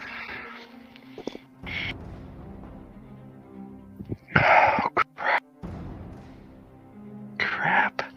Okay, will I be able to see whether Dexter is getting ready to lose his footing or not? Yes, I mean, you can see, so... Okay, when it looks like Dexter's gonna lose his footing and almost fall in, I want to try and momentary stasis this guy. Okay. He's within range. Dexter, go ahead and make your roll.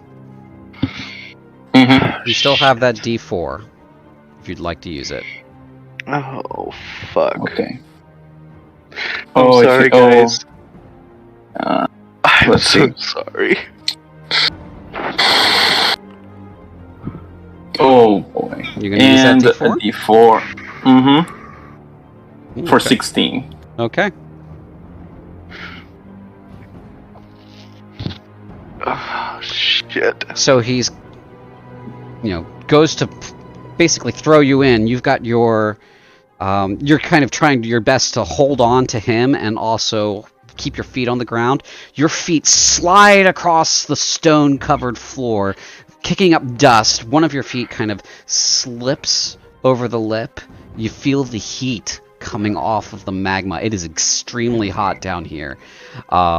You are very close, but you're not quite over the edge. That is the end of his turn. You met the number that he rolled. Oh, shit. Oh, no! You're that close. Okay. Ooh, yeah. Oh, Jesus. I'm getting heartburn, y'all. Alright,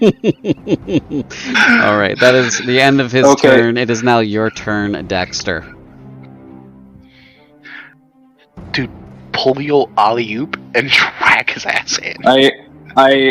No, I don't have the. He's a barbarian. But shoving and grappling with him is a death sentence. I wonder something. Is that he said no throwing objects, correct? From the gallery. Like, you can do anything you want in there. It's anything goes in the arena. From the gallery people cannot interfere in the fight at all. They can hurl insults or whatever, but you know, they can't interfere. Mm-hmm. Dexter is going to. Dexter has like him by my throat. It's like Dexter's gonna like be like choking. He's gonna look at the man. He's gonna spit on his face. Ooh. Kick him on the guts, and Dexter is going to take both grenades and throwing it backwards as he runs away. And I take an opportunity attack from the man. Okay, so you're gonna toss the grenades as you run over here towards the plants. Not the gun. It's gonna be. No, I'm gonna go forward, and I'm gonna toss both grenades like into the lava as I run. Okay. I want to remind you that you do have a horizontal jump, and you may be able to make it across the lava. That is a distance that you might be able to try from where you were. But if you want, you can go backwards towards the stairs. Wait, hold up. You are right. I'm not used to playing a character with high strength. I can jump, can't I? Okay. And y'all thought the build was weird. Y'all thought the build was what is this red crystal on the bottom? You don't know. Okay, that's fair. Yeah, this moving shit is all magma, though. Mm-hmm. Yeah, Dexter's gonna jump. Let's see how far you got.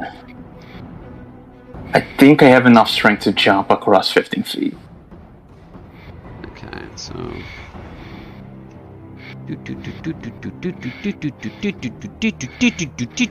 Long jump. When you make a long jump, you cover a number of feet up to your strength score.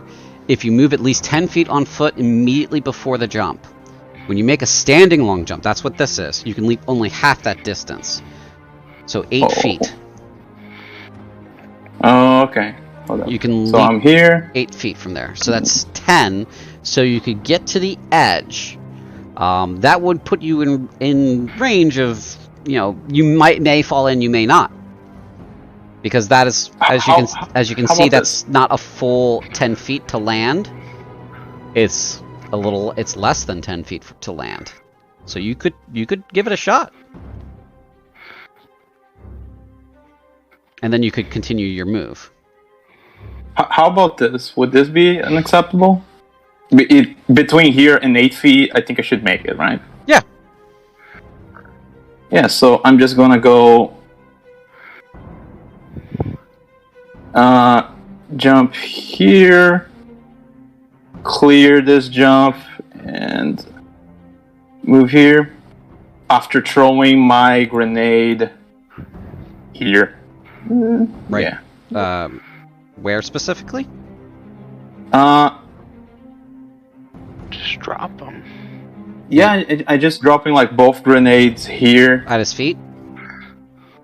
Yeah. Okay. Okay. So you're not going to bother with the trying to get it to explode on contact with him. You're just going to pop the corks, drop them, and basically haul ass. So you are going to take an opportunity attack, but it's going to get a little weird. So here comes the opportunity attack. A 20. 20 would hit you. Hits. That is, I believe, 7 points of slashing damage. Let me just verify. Yes. 7 points of slashing damage. Mm-hmm. Okay, to half health. Okay. Exactly a half health, I guess. Now for the grenades, he needs to make a saving throw.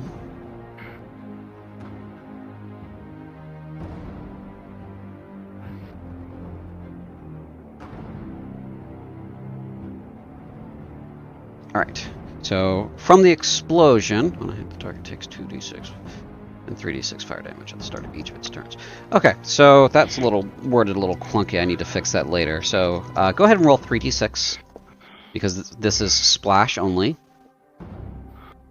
And then roll 3d6 again.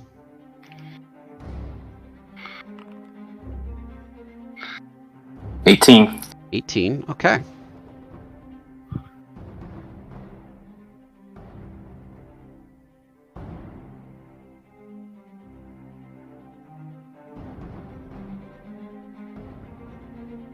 Nope, that's bad math. Okay, and now the dexterity saving throw. Nope, that's the wrong die size. Okay. Advantage on dexterity saving throws because he's a barbarian.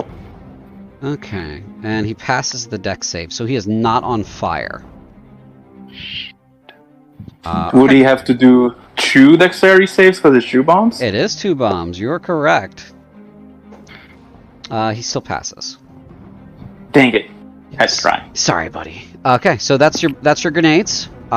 He looks like he stumbles backwards, and there's it looks like everyone else is now leaning intensely over the side, watching with great, with their attention rapt. So that is the end of your turn. It is now Garak's turn. Okay, so he is going to move 5, 10. And he's going to jump. Full 10 feet. He needs to make a dex save from that spot. He passes. Fuck. So that was 5, 10, 15, 20, 25, 30. It says, that was a clever trick, boy. I'm just going to beat you to death now. And he takes his axe and he's just going to start wailing on you again. 2 more reckless attacks. Okay. 21 hits you. That is 15 points of damage. No. Oh, okay, 15, okay. Yeah. Got you. And then 20 hits you, right? Yep. Okay. That is 9 points of damage. Ooh. Okay, I am at 2 HP. Okay.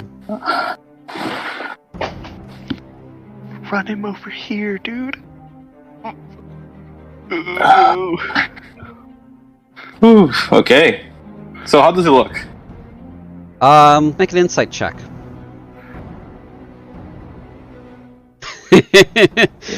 Insight check. Come on, inside. Rianne, you're free to voice that if you'd like. 20. He's wounded. Those grenades really set him back, but he's doing better than you are. You've got big cuts on you. You can feel yourself getting woozy, which is a bad sign. You know that from your training. If you're getting woozy, that's bad. Rianne, go ahead and yell out your thing. Kick him in the goodie sack, Dexter! Whew. Okay. It is your turn. Now, you are on 2 hit points right now. You are also a Knight of Cruinthe, and you are sworn to the crown. if you want to, you have this option, and this is the first time anyone is hearing of this option. You can try to make an attack on him, and you can spend the one attack trying to hit him, and in doing so, if you land the hit, you may choose to spend all of your hit dice in damage, as well as your normal damage, to try to bring him down. The caveat to this is your character can never do it again, and they take the same roll of hit dice in damage themselves. Now you're at this low hit point, and you're now realizing as character that this might not go well for you, but you need victory. You need victory for your crown, the crown that you're sworn to the people, to maybe humanity itself. This could be the thing that gets in the way of that. And so because this is the case, this dire situation, this path is open to you at the moment. This is the only moment that you can choose to do this now. So if you would like to, you may. Let's see if we get those attacks first. So the only way that it works is it's one attack rather than multiple. So you would put everything into the one attack. So it's up to you. But significant opportunity for damage, unless you've got, something else in your back pocket that you want to do. Shit! I really want to interrupt. I am going to try to. I do have to I'm not sure if you have one, because I might be looking at the wrong thing here. But if you have a health potion, you could down it as a bonus action. I believe I had one. I don't see it on my. No, I'm not seeing it on my inventory. I will allow if the party. Not on anybody's inventory. You guys bought. Never ended up on them. I bought them and handed them out, but they never got put on the sheets. Okay. Ooh. So then you do have one. You remember what size it was? Standard. So it's 2d4 plus 2 if you'd like to take it. Hey DM. Leverett's got a question first. He asked 2 minutes ago. No, it's fine. So Leverett, go ahead. My question was, we're not allowed to cast magic. Would my bestow tale be considered magic? It's not a spell, but that might be nitpicking. That's your feature, right? Yes. See.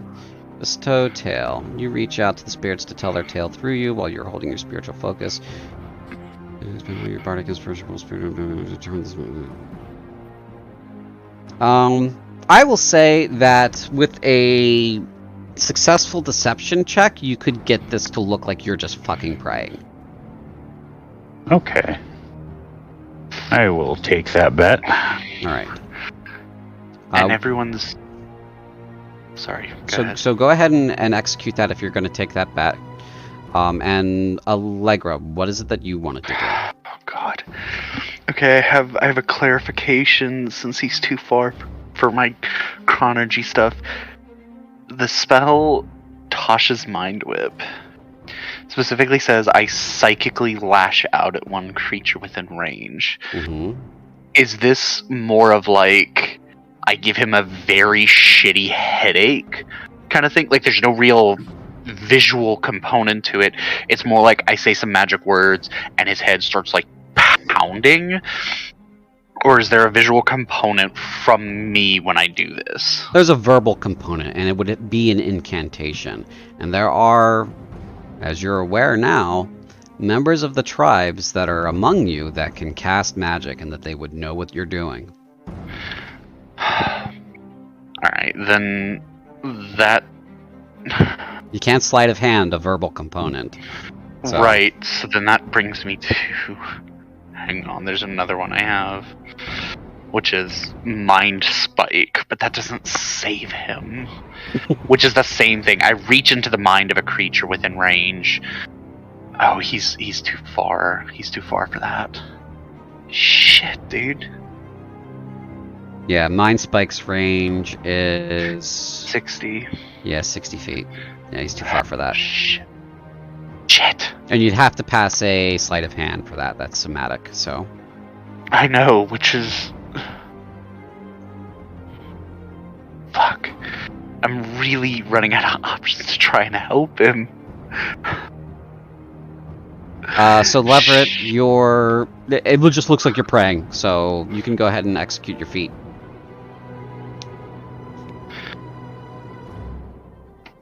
Shit. I've got nothing to help you with, dude. It's fine. That's the story that the dice tell, right, CJ? Mm-hmm. Oh, man. So what does Leverett do? We're finding out now.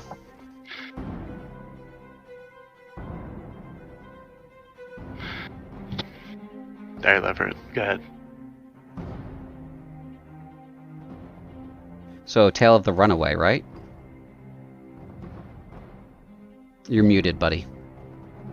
Oh, unfortunately, that's one of the ones that I don't think I can use it with not being magic. The target can immediately use its reaction to teleport up to 30 feet to an unoccupied space it can see. When the target teleports, it can choose a number of creatures it can see within 30 feet of it up to your charisma modifier to immediately use the same reaction.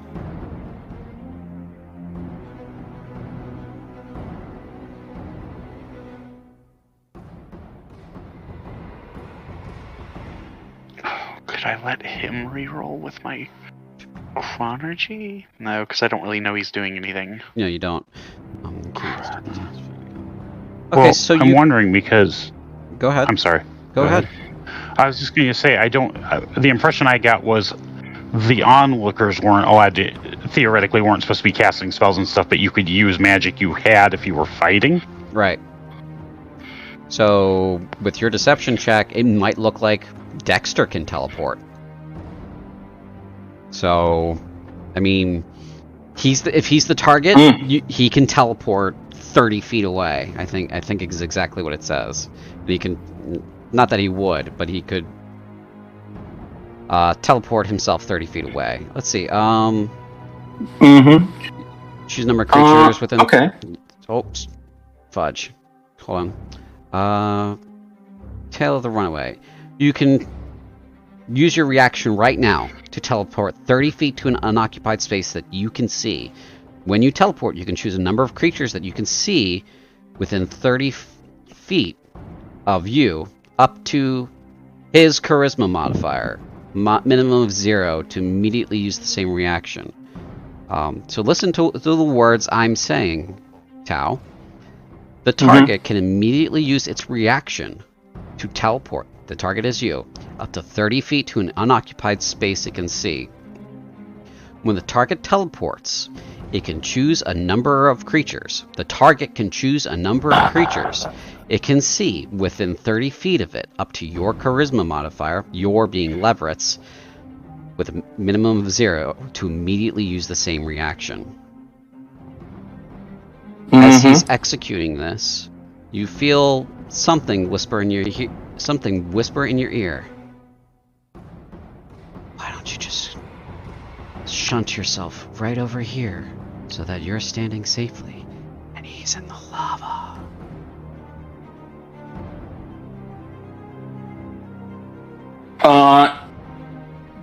Dexter is like about to execute his attack. Dexter's about to execute his attack as he goes try to connect into his belly, and is going to teleport him forward as if he's trying to pierce a weapon attack. Dexter's gonna go to one of the edge. I mean, you could just go straight. Yeah. Dexter's going to go try to connect for an attack, and boof. Okay. And you're gonna take him with you. All right. Mm-hmm. So go ahead and roll your attack. Because that was your reaction to shunt both of you over. So you get your full action. If you'd like to make the attack that I described before, you can, or you can make regular attacks. It's up to you. Dexter is going to.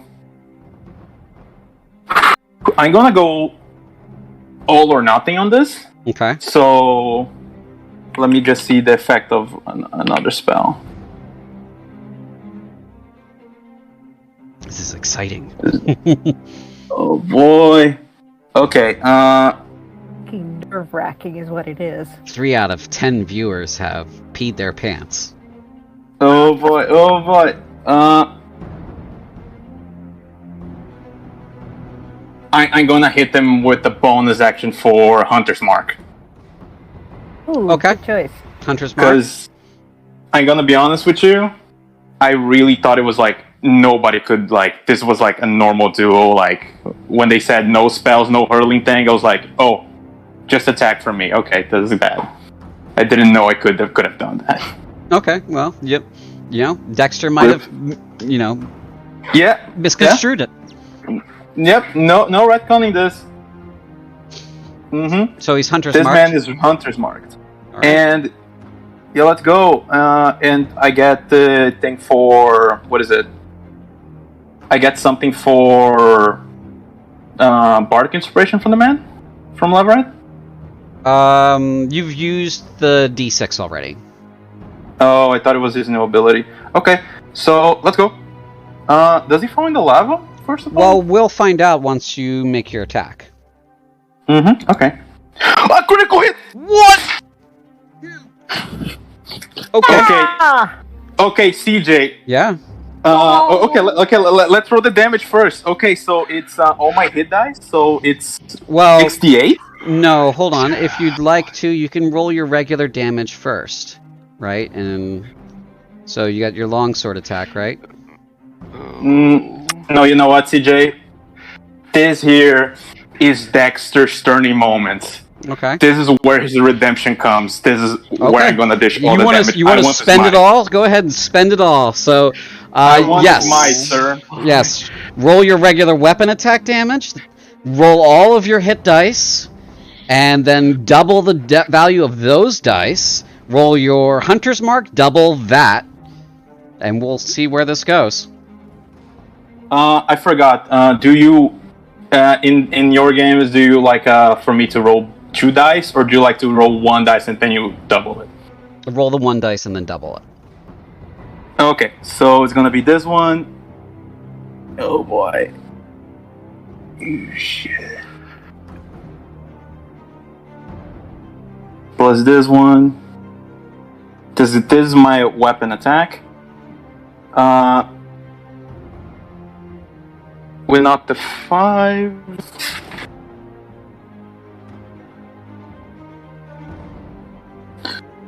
It's gonna be 16 plus 5 is gonna be 21 damage. And my hit dice is okay. Where'd the is the D6 from the Hunter's Mark? Yep, Okay, so that's 21. 21 damage, and Ranger is a D10. Okay, so holy shit, dude! Oh, 41 damage. Okay, but you also take 41 damage immediately. Mm-hmm. So that's not enough to kill me outright. No, it's not, but you're unconscious. Mm-hmm. That's fair. As Dexter's gonna go stabbing exactly on the gut, Alright, so... and before done, I'm gonna chop his arms and then kick.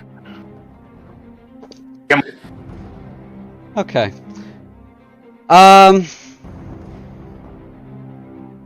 So, as you connect, and he's suddenly over the lava, he panics. He looks panicked. I just rolled his dexterity saving throw because at disadvantage because he's panicked. 1, 2, 3, 4, 5, 6, 7, 8. I don't have enough d10s for this. We'll take this one, and we'll take this one.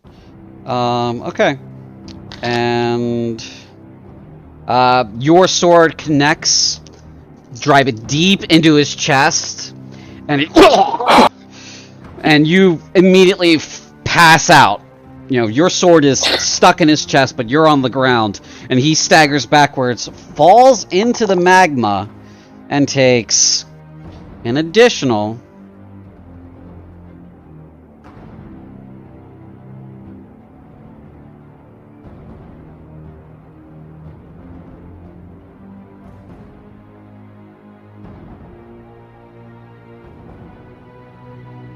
Oh boy, that's a lot.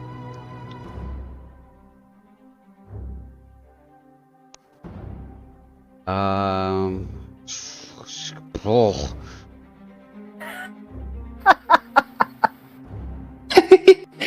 58 points of damage for a grand total dealt in this round that he has taken 110 points. You kill him outright. That is more than double his hit points. He is dead. Before he falls down, when the blades connect, I'm just gonna say in his ear, "I'm Dexter for Cruinthe," and then he's just gonna fall backwards and gonna just. Dan vaults the railing after gripping one of Allegra's health spells to get to Cruinthe. Okay. So the duel is finished, yeah? Yes. Dead. The duel is finished. He is dead. Okay, with that, Allegra's gonna rush down? Okay. Rianne is grabbed the health potion off the Allegra's belt and is running. She bolted the... Rianne, how far can you move in a turn? I believe it's 30. So at max... So with that, you'll be able to make 30 feet, 5, 10, 15, 30, plus the action of grabbing one of the potions and getting ready to go. So that's you there. Allegra, you're going somewhere? Yes, Allegra's gonna dash. So, hang on, there's no way for me to... So that's 25 here. It was vaulting, which means leaping over things. Can we just vault over? Can we, how far down is it? That's a good 5, 10, 15, 20. It's like a good 30 feet drop. So very ouchy painful. Yeah, so using Euclidean math, it's a lot. Okay, so that's 60 feet for Allegra right there as one turn. Okay. Leverett, where are you? What are you doing? Well, Leverett's spirits are trying to attempt the spirit of the dead man to join them. Okay. And if I can cast a healing spell on him from here. I don't know. I think how far I am as the crow flies. You are over 70 feet away from him. Okay. In that case, I am going to... Sorry, go ahead. I had a retcon to my action, DM. Sure. Let him finish. Right. Okay, it says that Cure Wounds is... Oh, I have to touch him. Alright, so I'm going to have to go down there. Yeah. I will take the quickest route I can. What's your spell save DC? It's a 15? Mine, a 15, yes. Okay. Yeah, the spirit of the dead man joins your ghosts. Woohoo! You failed a charisma saving throw for that. You bitch! I don't want to be here! Valhalla! I would also like to retcon Rianne's, because I forgot about something, but... You can't retcon someone else's, so... you can retcon your own, if you'd like. Yeah, what I would like to do is Featherfall and Dash. Okay, so you'd have to... You would not be there, you would probably be about here. Okay. because of it's about So that's 30 feet down, but you'll have to jump it because it's not a clean. So we'll call it about yeah, I get you. call it about there. Okay, so she'll leap over. Okay. At least I guess it's 50 feet. Hang on, let me grab my ruler. Oh god, could she make it there? Not taking that exact path, but like. No, you could not make it there without taking that exact path because you'd have to go here and then you'd have to go this way Okay, I around got the you. wall. Alright, so that's what she's doing. Is she's like. So that would be one turn. Dexter, roll a death save. Mm-hmm. Oh god, don't roll in that one. Leverett, are you running? 8. Okay, so you failed one. That's one fail. Mm-hmm. Yes. What are the other I tribesmen won't doing? Tibbo, you look very close to something that looks like a trap. The tribesmen are kind of looking around, kind of surprised. They're not really making a whole lot of moves at the moment to like save him, but it looks to them like, you know, it's over. The chief of the Blood Axe is livid, but he's going back to his table to sit down. So, the others don't seem to be doing much, if anything. There seems to be not a like callous disregard for whoever's in the arena, but more of a. We'll make an insight check for that. Okay.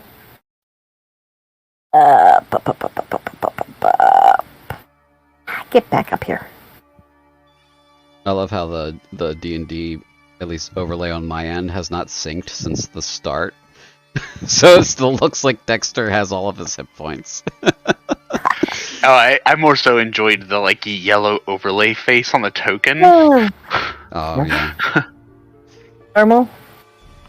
Okay, yeah. I mean, they don't look like they're callously disregarding him, but it's just like it seems to be like some kind of like, oh well, you know, he won. He should be able to get out on his own, right? And if he can't, well, oh well. So yeah, you failed your one death save. Leverett, did you want to move and try to get down there? Yeah, I was going to go down there to. I was trying to get down there as soon as I could, just to because it used cure wounds on him. All right. But I have to be able to touch him for that. Yeah. So how do you want to get there? I can't really see a lot of the map for some reason. Did you try? It's not focusing right for me. Okay, so you could go around like Rihanna's trying, or you could jump it, but it's quite a distance. I can feather fall the three of them. If I don't know if I would know that Allegra can do that, but I'm going to basically yell, Allegra, don't let me die, and jump off the side. Well, I mean, you saw her just like leap off with no care and like landed fine. All right. I will allow you to go backwards and say that you at least put it on the three of them. So Thanks, buddy. that'll put you there. It's a good 15. We'll call that 15 feet of diagonal downward jump movement. So if you'd like to continue your movement, you've got 45 left if you dash. And Rianne, if you would like to have jumped as well, we can do the same for you. Okay. I like how you just turned yourself. Okay. So yeah, you both have the rest of your movement for your turn.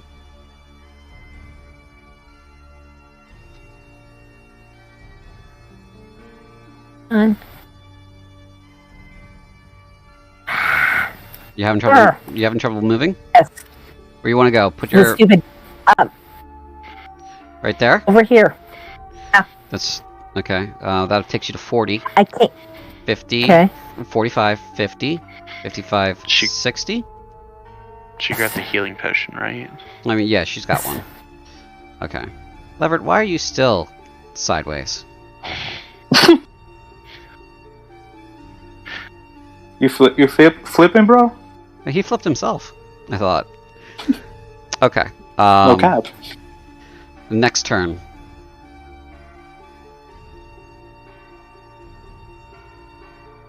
Doesn't Dexter need to make his death save? He's going to have to. I don't think anybody can get to him before Is he this gets supposed there. to be a bridge? Yeah, that's a bridge you can walk across.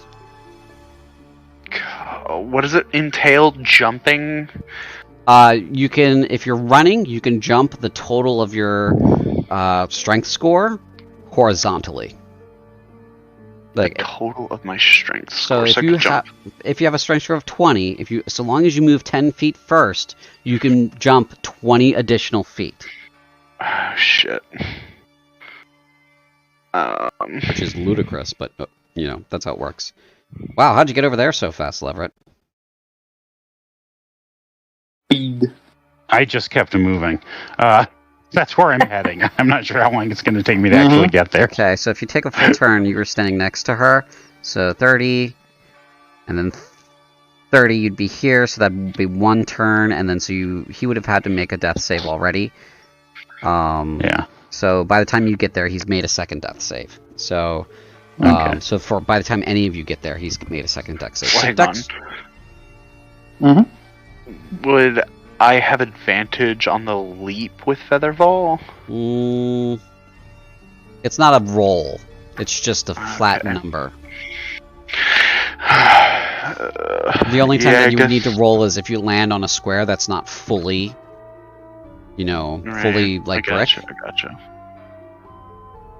I gotcha. I guess Oh! that's where I am. Oh my god, he's stabilized. Hey! Oh, you're up. You're awake. Barely. You've got 1 hit point. Okay. Hey, you can do a lot with 1 hit point. Shit. You did a lot with 2. 1 HP in a dream, dude. So yeah. Go ahead and roll your healing, Leverett. Let me take a look at this real quick. I think I get 1d8 plus my spellcasting modifier, higher levels, increases by 1d8. So I should have 2d8 plus my spellcasting modifier, I believe. Yeah, if you click on the box, it should do it for you. Is there a problem with me since I think I got an action after this? Can I, before he has any chance of healing me, can I just get up? Yeah, you can get up because when you save with a 20, you immediately get your turn back too. Wow, that sucks. I am just tunnel vision. I'm gonna look at the chieftain, all of them, and I'm just gonna raise a fist in victory. They all cheer. Hey! Little blood axe guy down here is doing the Terminator, I'll be back. He's gone. His entire body and your sword, Dexter, are gone. Oh no. I can't bring that back for you, buddy. Nah, that's slag now. Alright, Rianne's going to keep running and leap over this piece of lava. Mm-hmm. Be kind. Yep. Okay, you can definitely make it all the way over to the group. Yeah. You're fine. Okay, so take 8 additional hit points, Dexter. And any other healing anyone else wants to impart. I don't remember how to roll for the potion. You can just, at the bottom, right, where the chat box is, there are the dice symbols. You could just put 2d4, click it twice, and then plus 2 at the end, and it'll roll it. I did that because I had you clicked on, and that's why it shows up that you did it. But you can roll it yourself. I'll delete that. 44 plus 3. I have crappy connection, so it takes however many things at once. Oh, okay. We'll just call it. Call it the whatever you. We'll call it 10. We'll call it 10 total. Mm-hmm. Dexter has half health at this point. Yeah. Yeah. You're You can do a lot with one. absolutely insane. You realize that, right? I do. We did it! Maybe. We did that. We don't know about the rest of it yet, but damn, dude, that was good.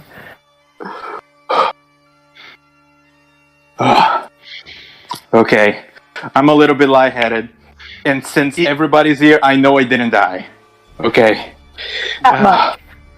Let's get you back up to the table, and Allegra's gonna like help him Yeah, I'll move you guys. back to the table so that he can sit down. And like she doesn't really. Yeah. You just shove him in the first seat, and then Yeah, kind of just like the first available chair at our table. yeah, that one. Okay. And you back I'd like to to yours. think that the panther has devoured the entire table by this point. Yeah, all the food on your table is gone. The panther and the weasel have eaten all of it. And it appears as though the panther has started on the other table. Yes. I'm not stopping Do him. you have less than 30 hit points, Dexter? Mm-hmm. I mean, okay. Yeah, he's gonna. Currently, I have 25. Vakken will heal you up to max Ooh. with his lay on hands. So I will just dump that to Oh 0. yeah. All right. Thank you. So you guys are back at the table. The panther is eating food. Nobody seems to care about the panther. The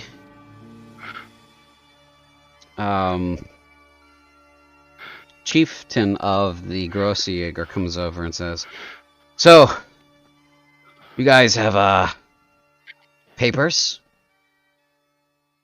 Yes, your daughter has them. Well, it seems like you've cleared all grievances against you. So, I think the tribes are ready to sign.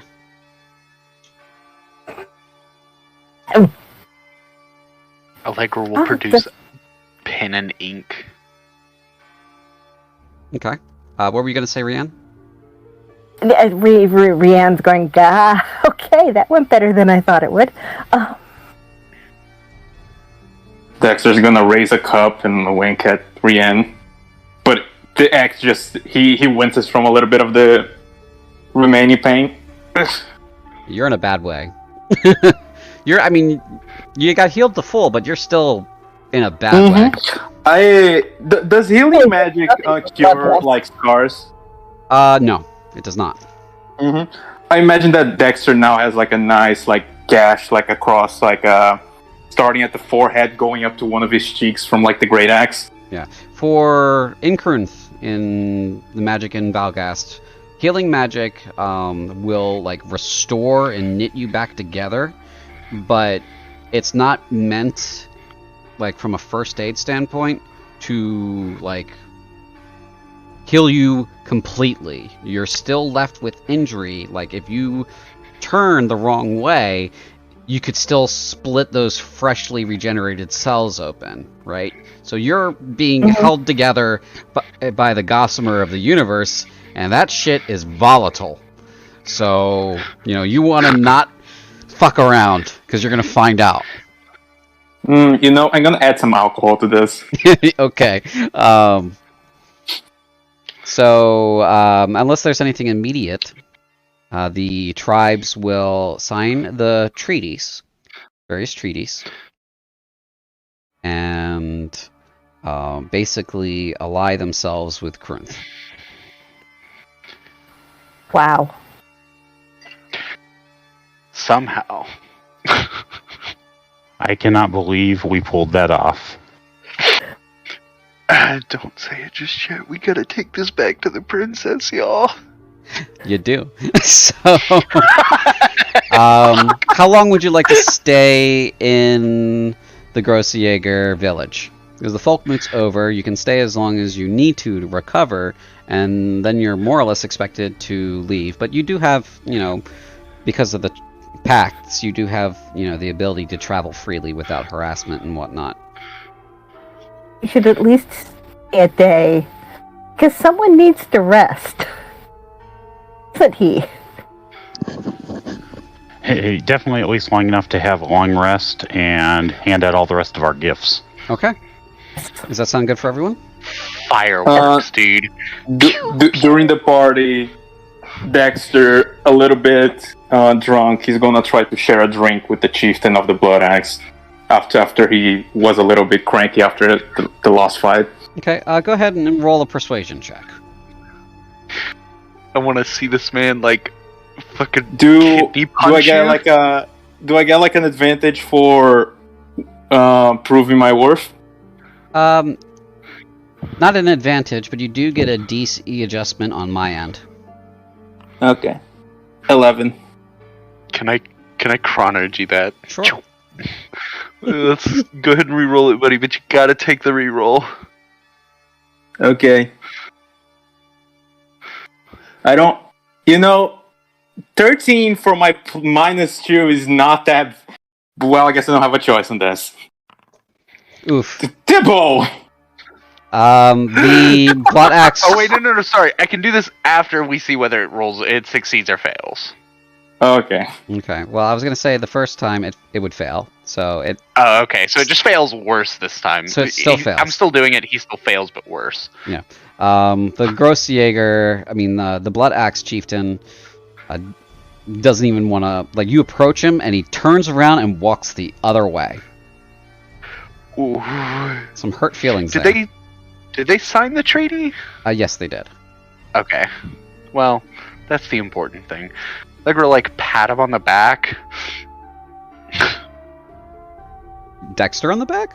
Okay. Yeah. Yeah, no, she's not... Fuck that guy. Okay. Fuck the chieftain, dude. He's a dick. Alright. Allegra! We did it! The honor of the crown is preserved. Yeah, through no... Fabulous job, Dexter. Through no small, crazy acts of you... Grenades? Well... What were you thinking?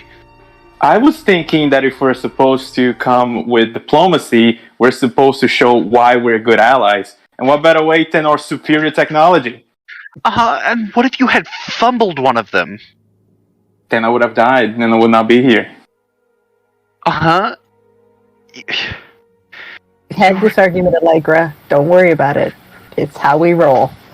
Alright. So you guys party and shoot off fireworks for an evening, So a day. What were you going to say, Tal? to Allegra. So no more political marriages, right? Oh, that was the wrong map. No. We're still doing that. That's... Sorry. Sorry, guys. I looked Actually- into the wrong map. No. Actually, CJ, Mhm. when Allegra says that, can I look at the one that was like the warrior woman that was looking to marry? How does she look at me after the victory? Okay, roll an insight check. Please tell me she's, like, missing teeth and is, like... No. He's just, like, a little blood drunk and thinks she's fucking beautiful. 20. Alright, Corey is definitely, like, giving you, like, waggly eyebrows. Chiefess Corey of the Andrewy. Yeah, waggly eyebrows, buddy. Dexter is going to blush and like drink his drink, and whatever happens in this night. Okay. Dude, you just blocked me from going and drinking with her. Really? Hey, I'm No, sorry, it's okay. sister. We can go drinking with her, shit talk, and also our friend. Hey, we can accompany. We're a party, right? We can do that, Allegra. We're gonna go talk. We're gonna go talk Dexter up to Corey. And shit talk everyone else along the way. Okay. Guy? Dexter It's can be happening. Alright, roll a couple Dexter of can be persuasion. Oh, go ahead, Leverett. no. I was going to say Dexter can be Corey's grievance at the next moot. Yes. And then What are we rolling? You're rolling persuasion checks, the both of you. both of us? Yeah. Oh, with advantage because we're like playing off each other? No, the ladies. Just either one of you rolls it at advantage or roll separately. So What's your plus to persuasion, Rianne? 2. 2? Alright, I think let me roll with advantage. For it. I have a oh god, okay. Oh shit, it's a critical success! Wow, nat 20. Okay. Yes! All right. So yeah, you talk up Dexter, shit talk everybody else. You guys have a great night. Like, it's a great night. Fireworks, talk of the town. Everybody's happy. Dexter, if you want to have a rendezvous with Chiefess Corey of the Andrewy, you are certainly, well talked up to the point where you could, if you approached it the right way and didn't roll in that one. At this point, Dexter's like so full of confidence and alcohol that he's going to yell, "Woo!" It's like, I don't think you get this drunk on life every day. No, you're quite close to death, sir. So it's like adrenaline, euphoria, and bloodlust all mixed up in a weird cocktail of emotion. All right. Well, you probably had the best time, and so celebrations come to an end sometime just before dawn. You guys spend the rest of the next day sleeping it all off. So I guess we'll start with Dexter. Do you want to hang out with Chiefess Corey of the Andrewy, or do you want to return to Cruinthe?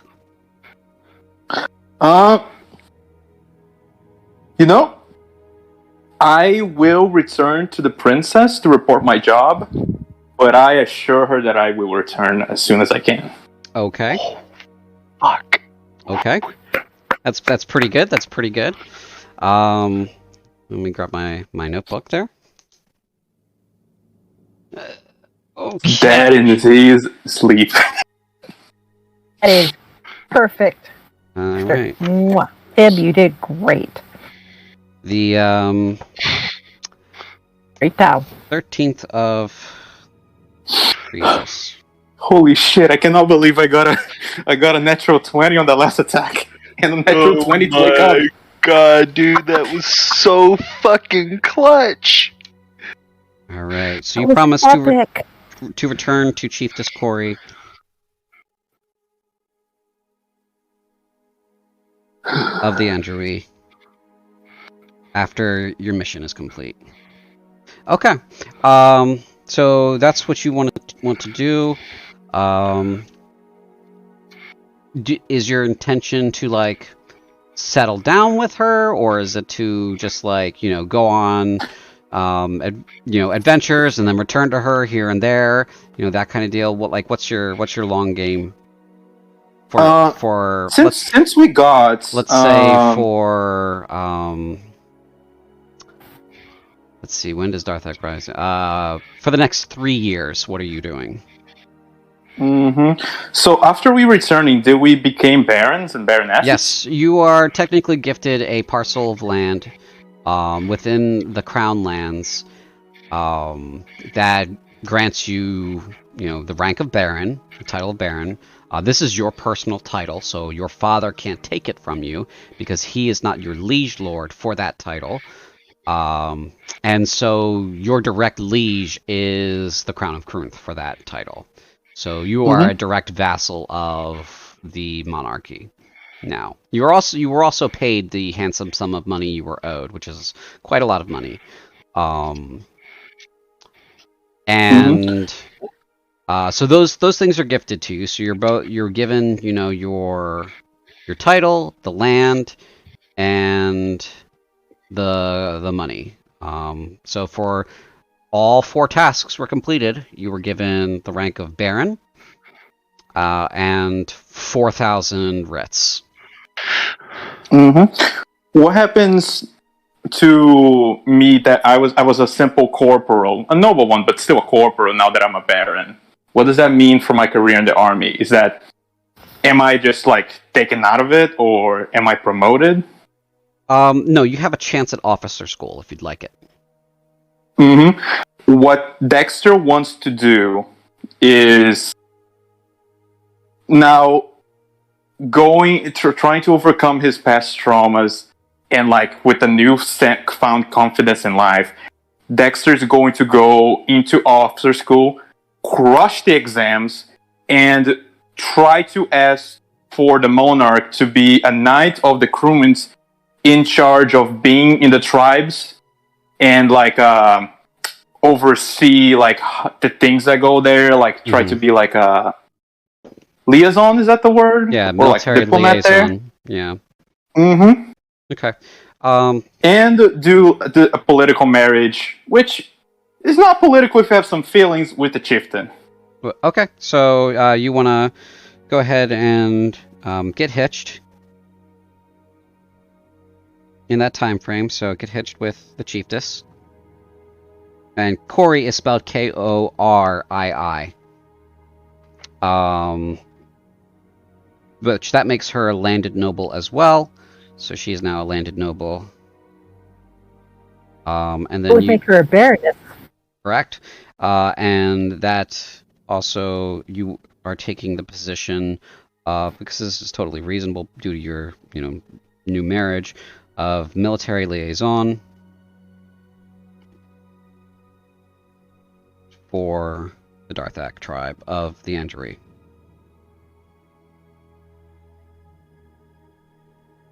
Alright. Go ahead and roll a D6 for me, Dexter. D6. Yes, sir. Here goes. 4. 4. Okay. You go up and from, you pass your exams. You go up a couple of ranks. And you reach the rank of, not retire. You reach the rank of let me see what it actually is. Hold on. I gotta go over here. Oh no, that's the wrong page. Sorry, I should have had this written down somewhere. I gotta log into that.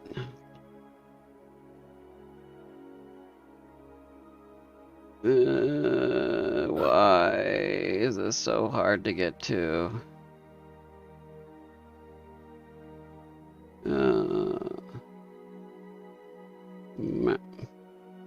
Yep. You said you were a corporal? Yep. Okay.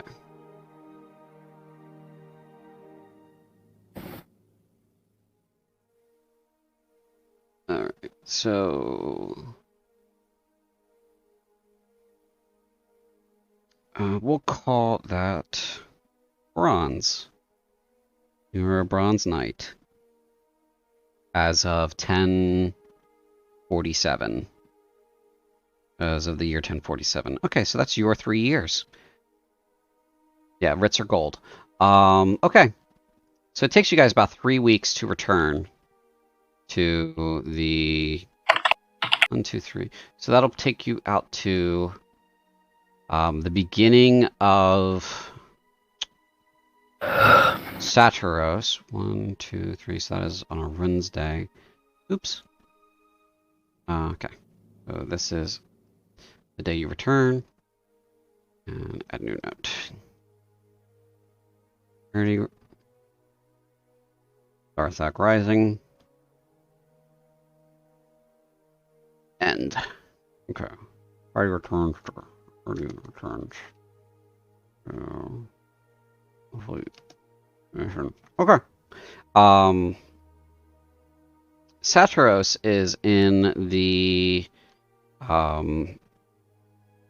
rainy season. So by the time you guys leave and you're coming down from the mountains, it begins to pour, and as the weather is changing from freezing cold to just wet. The new streams and rivers that always rise during the rainy, wet season are beginning to crop up and create new challenges for you to cross, and it's why it's still the same amount of time, even though it's getting warmer. Okay, so next, let's do the next 3 years for Leverett. Okay, so I have a question. Yeah. The barony. I know we have the choice of the barony or more gold. Mm-hmm. How much responsibility is being the baron in this case? So the only things that you would be required to do as Baron would be to pay taxes to the crown, because your feudal liege is the crown, and then protect directly, if you had, any means to, any people that lived in your land. Now, your land could be just an empty parcel somewhere, and it's yours, and you can do whatever you want with it. You could build a house on it, and then the only responsibility you have is to yourself, which, that's perfectly acceptable. But it would be in the crown lands. And so if you were called up to serve as, some other role that the crown had for you, the monarchy had for you, you would be required to through feudal obligation. But, if there's no one living on your parcel of land, you have just the obligation to your liege lord. Excellent. If he can, he will get a parcel of land that's basically empty except for maybe woods and hills and a bunch of rabbits and things. Okay. And that will be his barony. Okay, so you grab an empty lot. Yes. Okay. You want to build a cabin or something on there? Yes, he will build kind of nothing huge, but it's elaborate. Basically, he builds a, one room with a loft. Okay. And probably an outhouse, and all right, nice little. That's pretty much it. It's full of books. Nice little retirement book home. Yep. All right. And after it's built, he's there for about 2 weeks, and then he hits the road. 2 weeks, and then hits the road again. So the year's not even out before you're just leaving. All right, and then you just wander. Yep, looking for stories, getting rid of spirits, attaining new spirits. Okay.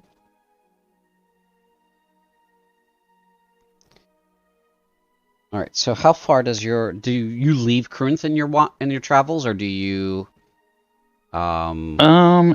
stay in? He probably does occasionally. Okay. Yeah, he's not leaving for ages at a time, but he can't learn stories sitting in one place. All right. If he can find someone he considers trustworthy, he'll effectively make them his stand-in while he's away. Sure. Yeah, we can come up with those details if they become necessary.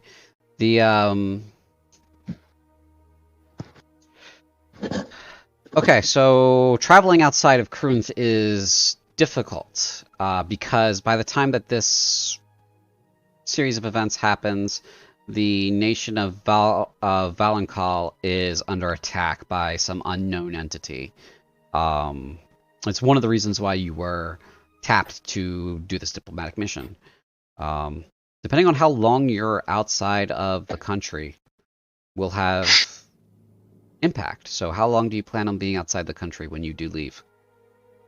It won't be a terribly long time. I mean, he's got a place to live now. Mm-hmm.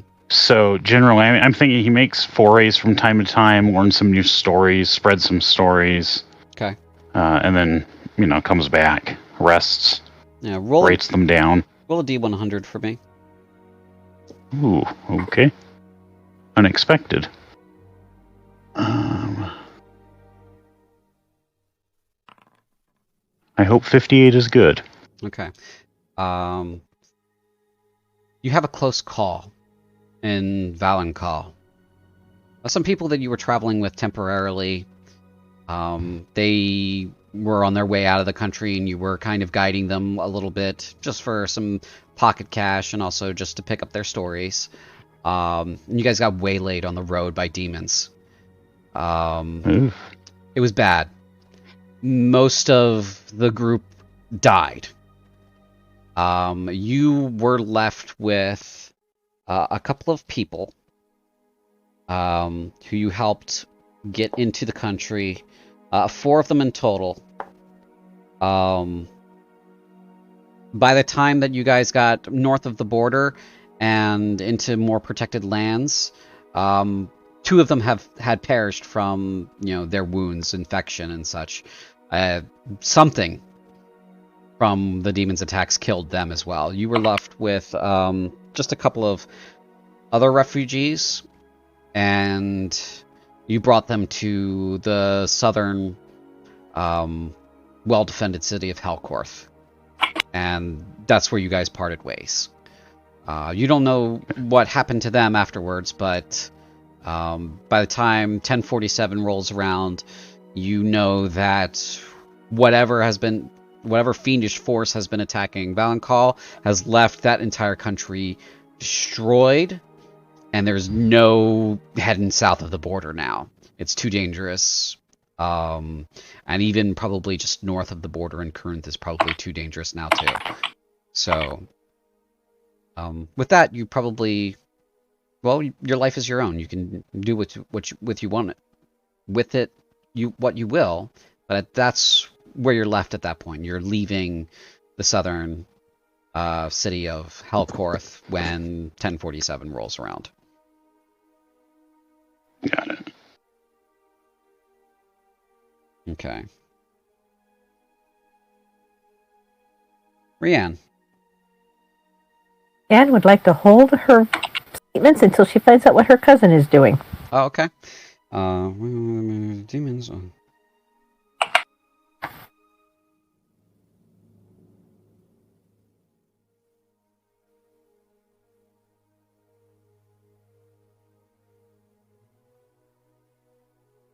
Okay. Go ahead, Allegra. What do your next 3 years look like? So, can we move back to the Cruinthe map? Yes. I'm gonna give it a second to load, and then we can move it. Yeah, gotcha. So as far as Barony goes, in like a slight moment of being very petty and acting before thinking right away, she's going to request Barony over perhaps Calvin's favorite area of her parents' region. Impossible, because that land is owned by your parents' duchy. Okay, then very adjacent to it. I can help clear this up. Let me show you a map. And, oh gosh. Yeah, more maps. If you don't have maps on maps, you ain't DMing right. Where's my political one? Oh, it's probably because it's still on the incarnate. Hold on, let me just download that real quick. So you want to find a parcel of land that is just petty, right? Yeah, like just petty enough to like be in the way of him, but like not enough to cause any real tensions, kind of like okay. Kind of like the neighbor really likes the view by looking over your yard and everything, like the thing. So you build an 8-foot tall privacy fence so that he can't see. I see. Just like a little bit of petty, but not like super petty. All right, I gotcha. So here you go. Oh boy, where's our maps here? It's gonna be in the Valgast art. All right, so when that opens up, the purple land is Crown Land. Okay. There's a lot of purple there. Holy shit. Okay. Your parents' estate is the top right orange map section. Top right orange. So we're talking right in here. Nope, top right, buddy. Directions are a very fun thing. So then I guess we're talking like right in here. In fact, we're gonna claim that little bit. Okay, so you like the roads. Yeah, you claim a spot near the road. That way, if Calvin has to pass through, you can charge him a toll. Well, not charge him a toll, but like noble etiquette would dictate that he visits, Yes. and that would just piss him off to no end. Mm-hmm. So that's kind of like where she's gonna do that. She's also gonna try to like set up some kind of like perhaps like union between the Mages College and the Andrui tribe, who she very well is now aware knows Druidism. So like there's gonna be a couple of like expeditions out there talking to them and like trying to convince them to equally share secrets back and forth with each other. Okay. And try to like kind of set up that emissary thing. If those talks go well, she may spend some of the sums of money setting up a small like academy in her barony, but like that's kind of up in the air. You know, like if things don't go well, she's just gonna make her place super comfortable. Okay. All right. Good. And you want to do that for the full 3 years? And then she'll probably like make good peace with her mentor and all that. And yeah, that's probably about her 3 years. She doesn't really have much other than like furthering her mage studies and things like that. Okay. All right. Brienne. Brienne is forever looking after her cousin and is going to take something slightly closer to the mountains and the hills, but within reasonable range. You know, a day or so's ride, because I don't trust Calvin as far as I could throw the palace. Okay. And she's going to make a proper barony of people, Mm-hmm. forestry, maybe some mines, and trying to open up a better trade route between the Darthaki and rest of Cruinthe. Okay. Barony. Focuses.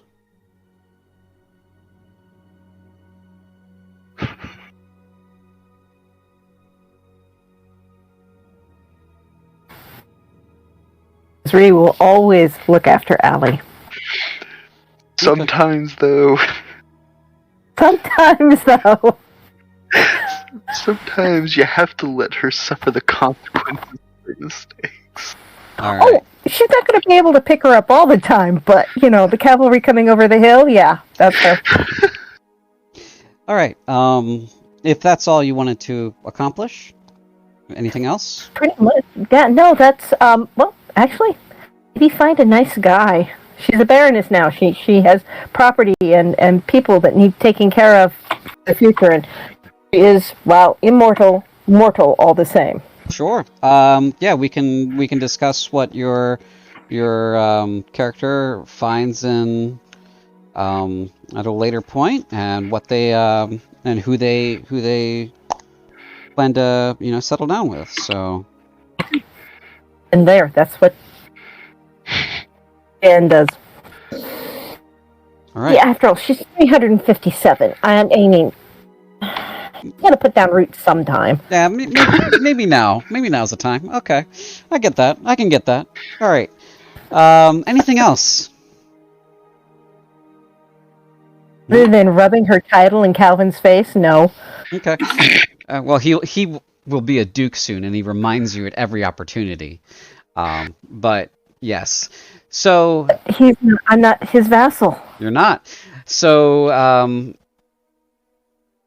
by the end of the year 1047, or by the beginning of the year 1047, it seems like the times have grown darker in Cruinthe. While your lives have been vastly improved by your contribution to the nation, the mission that you completed, it seems that from every corner of the country, more and more troops are being pulled together. The military engine of the nation is getting more and more active. More castles are being built, in places along the southern border and along the Navarre Wall, which is this large section in the middle here that goes across. There is a physical wall as well that sits on top of these cliffs and defends the northern side from the southern side. It's an ancient wall that's been there forever. And it seems like that is some kind of stopgap measure that is being put into place, just in case. But a lot of military forces being called to Helcorth to the south, which is this city down here. And that's pretty much the state of things when 1047 rolls around. So, and that is the end of what I have prepared for you guys and what is your session. If there's anything you want to clear up and discuss about your character and these 3 years and what they, accomplished or who they spent that time with, feel free to message me directly and feel free to join any other game. You guys are now released from this one. And Hey! that is the... Holy shit, we did it, y'all! Yeah, that is... Ooh, we did! I have a question for everybody. Thank you.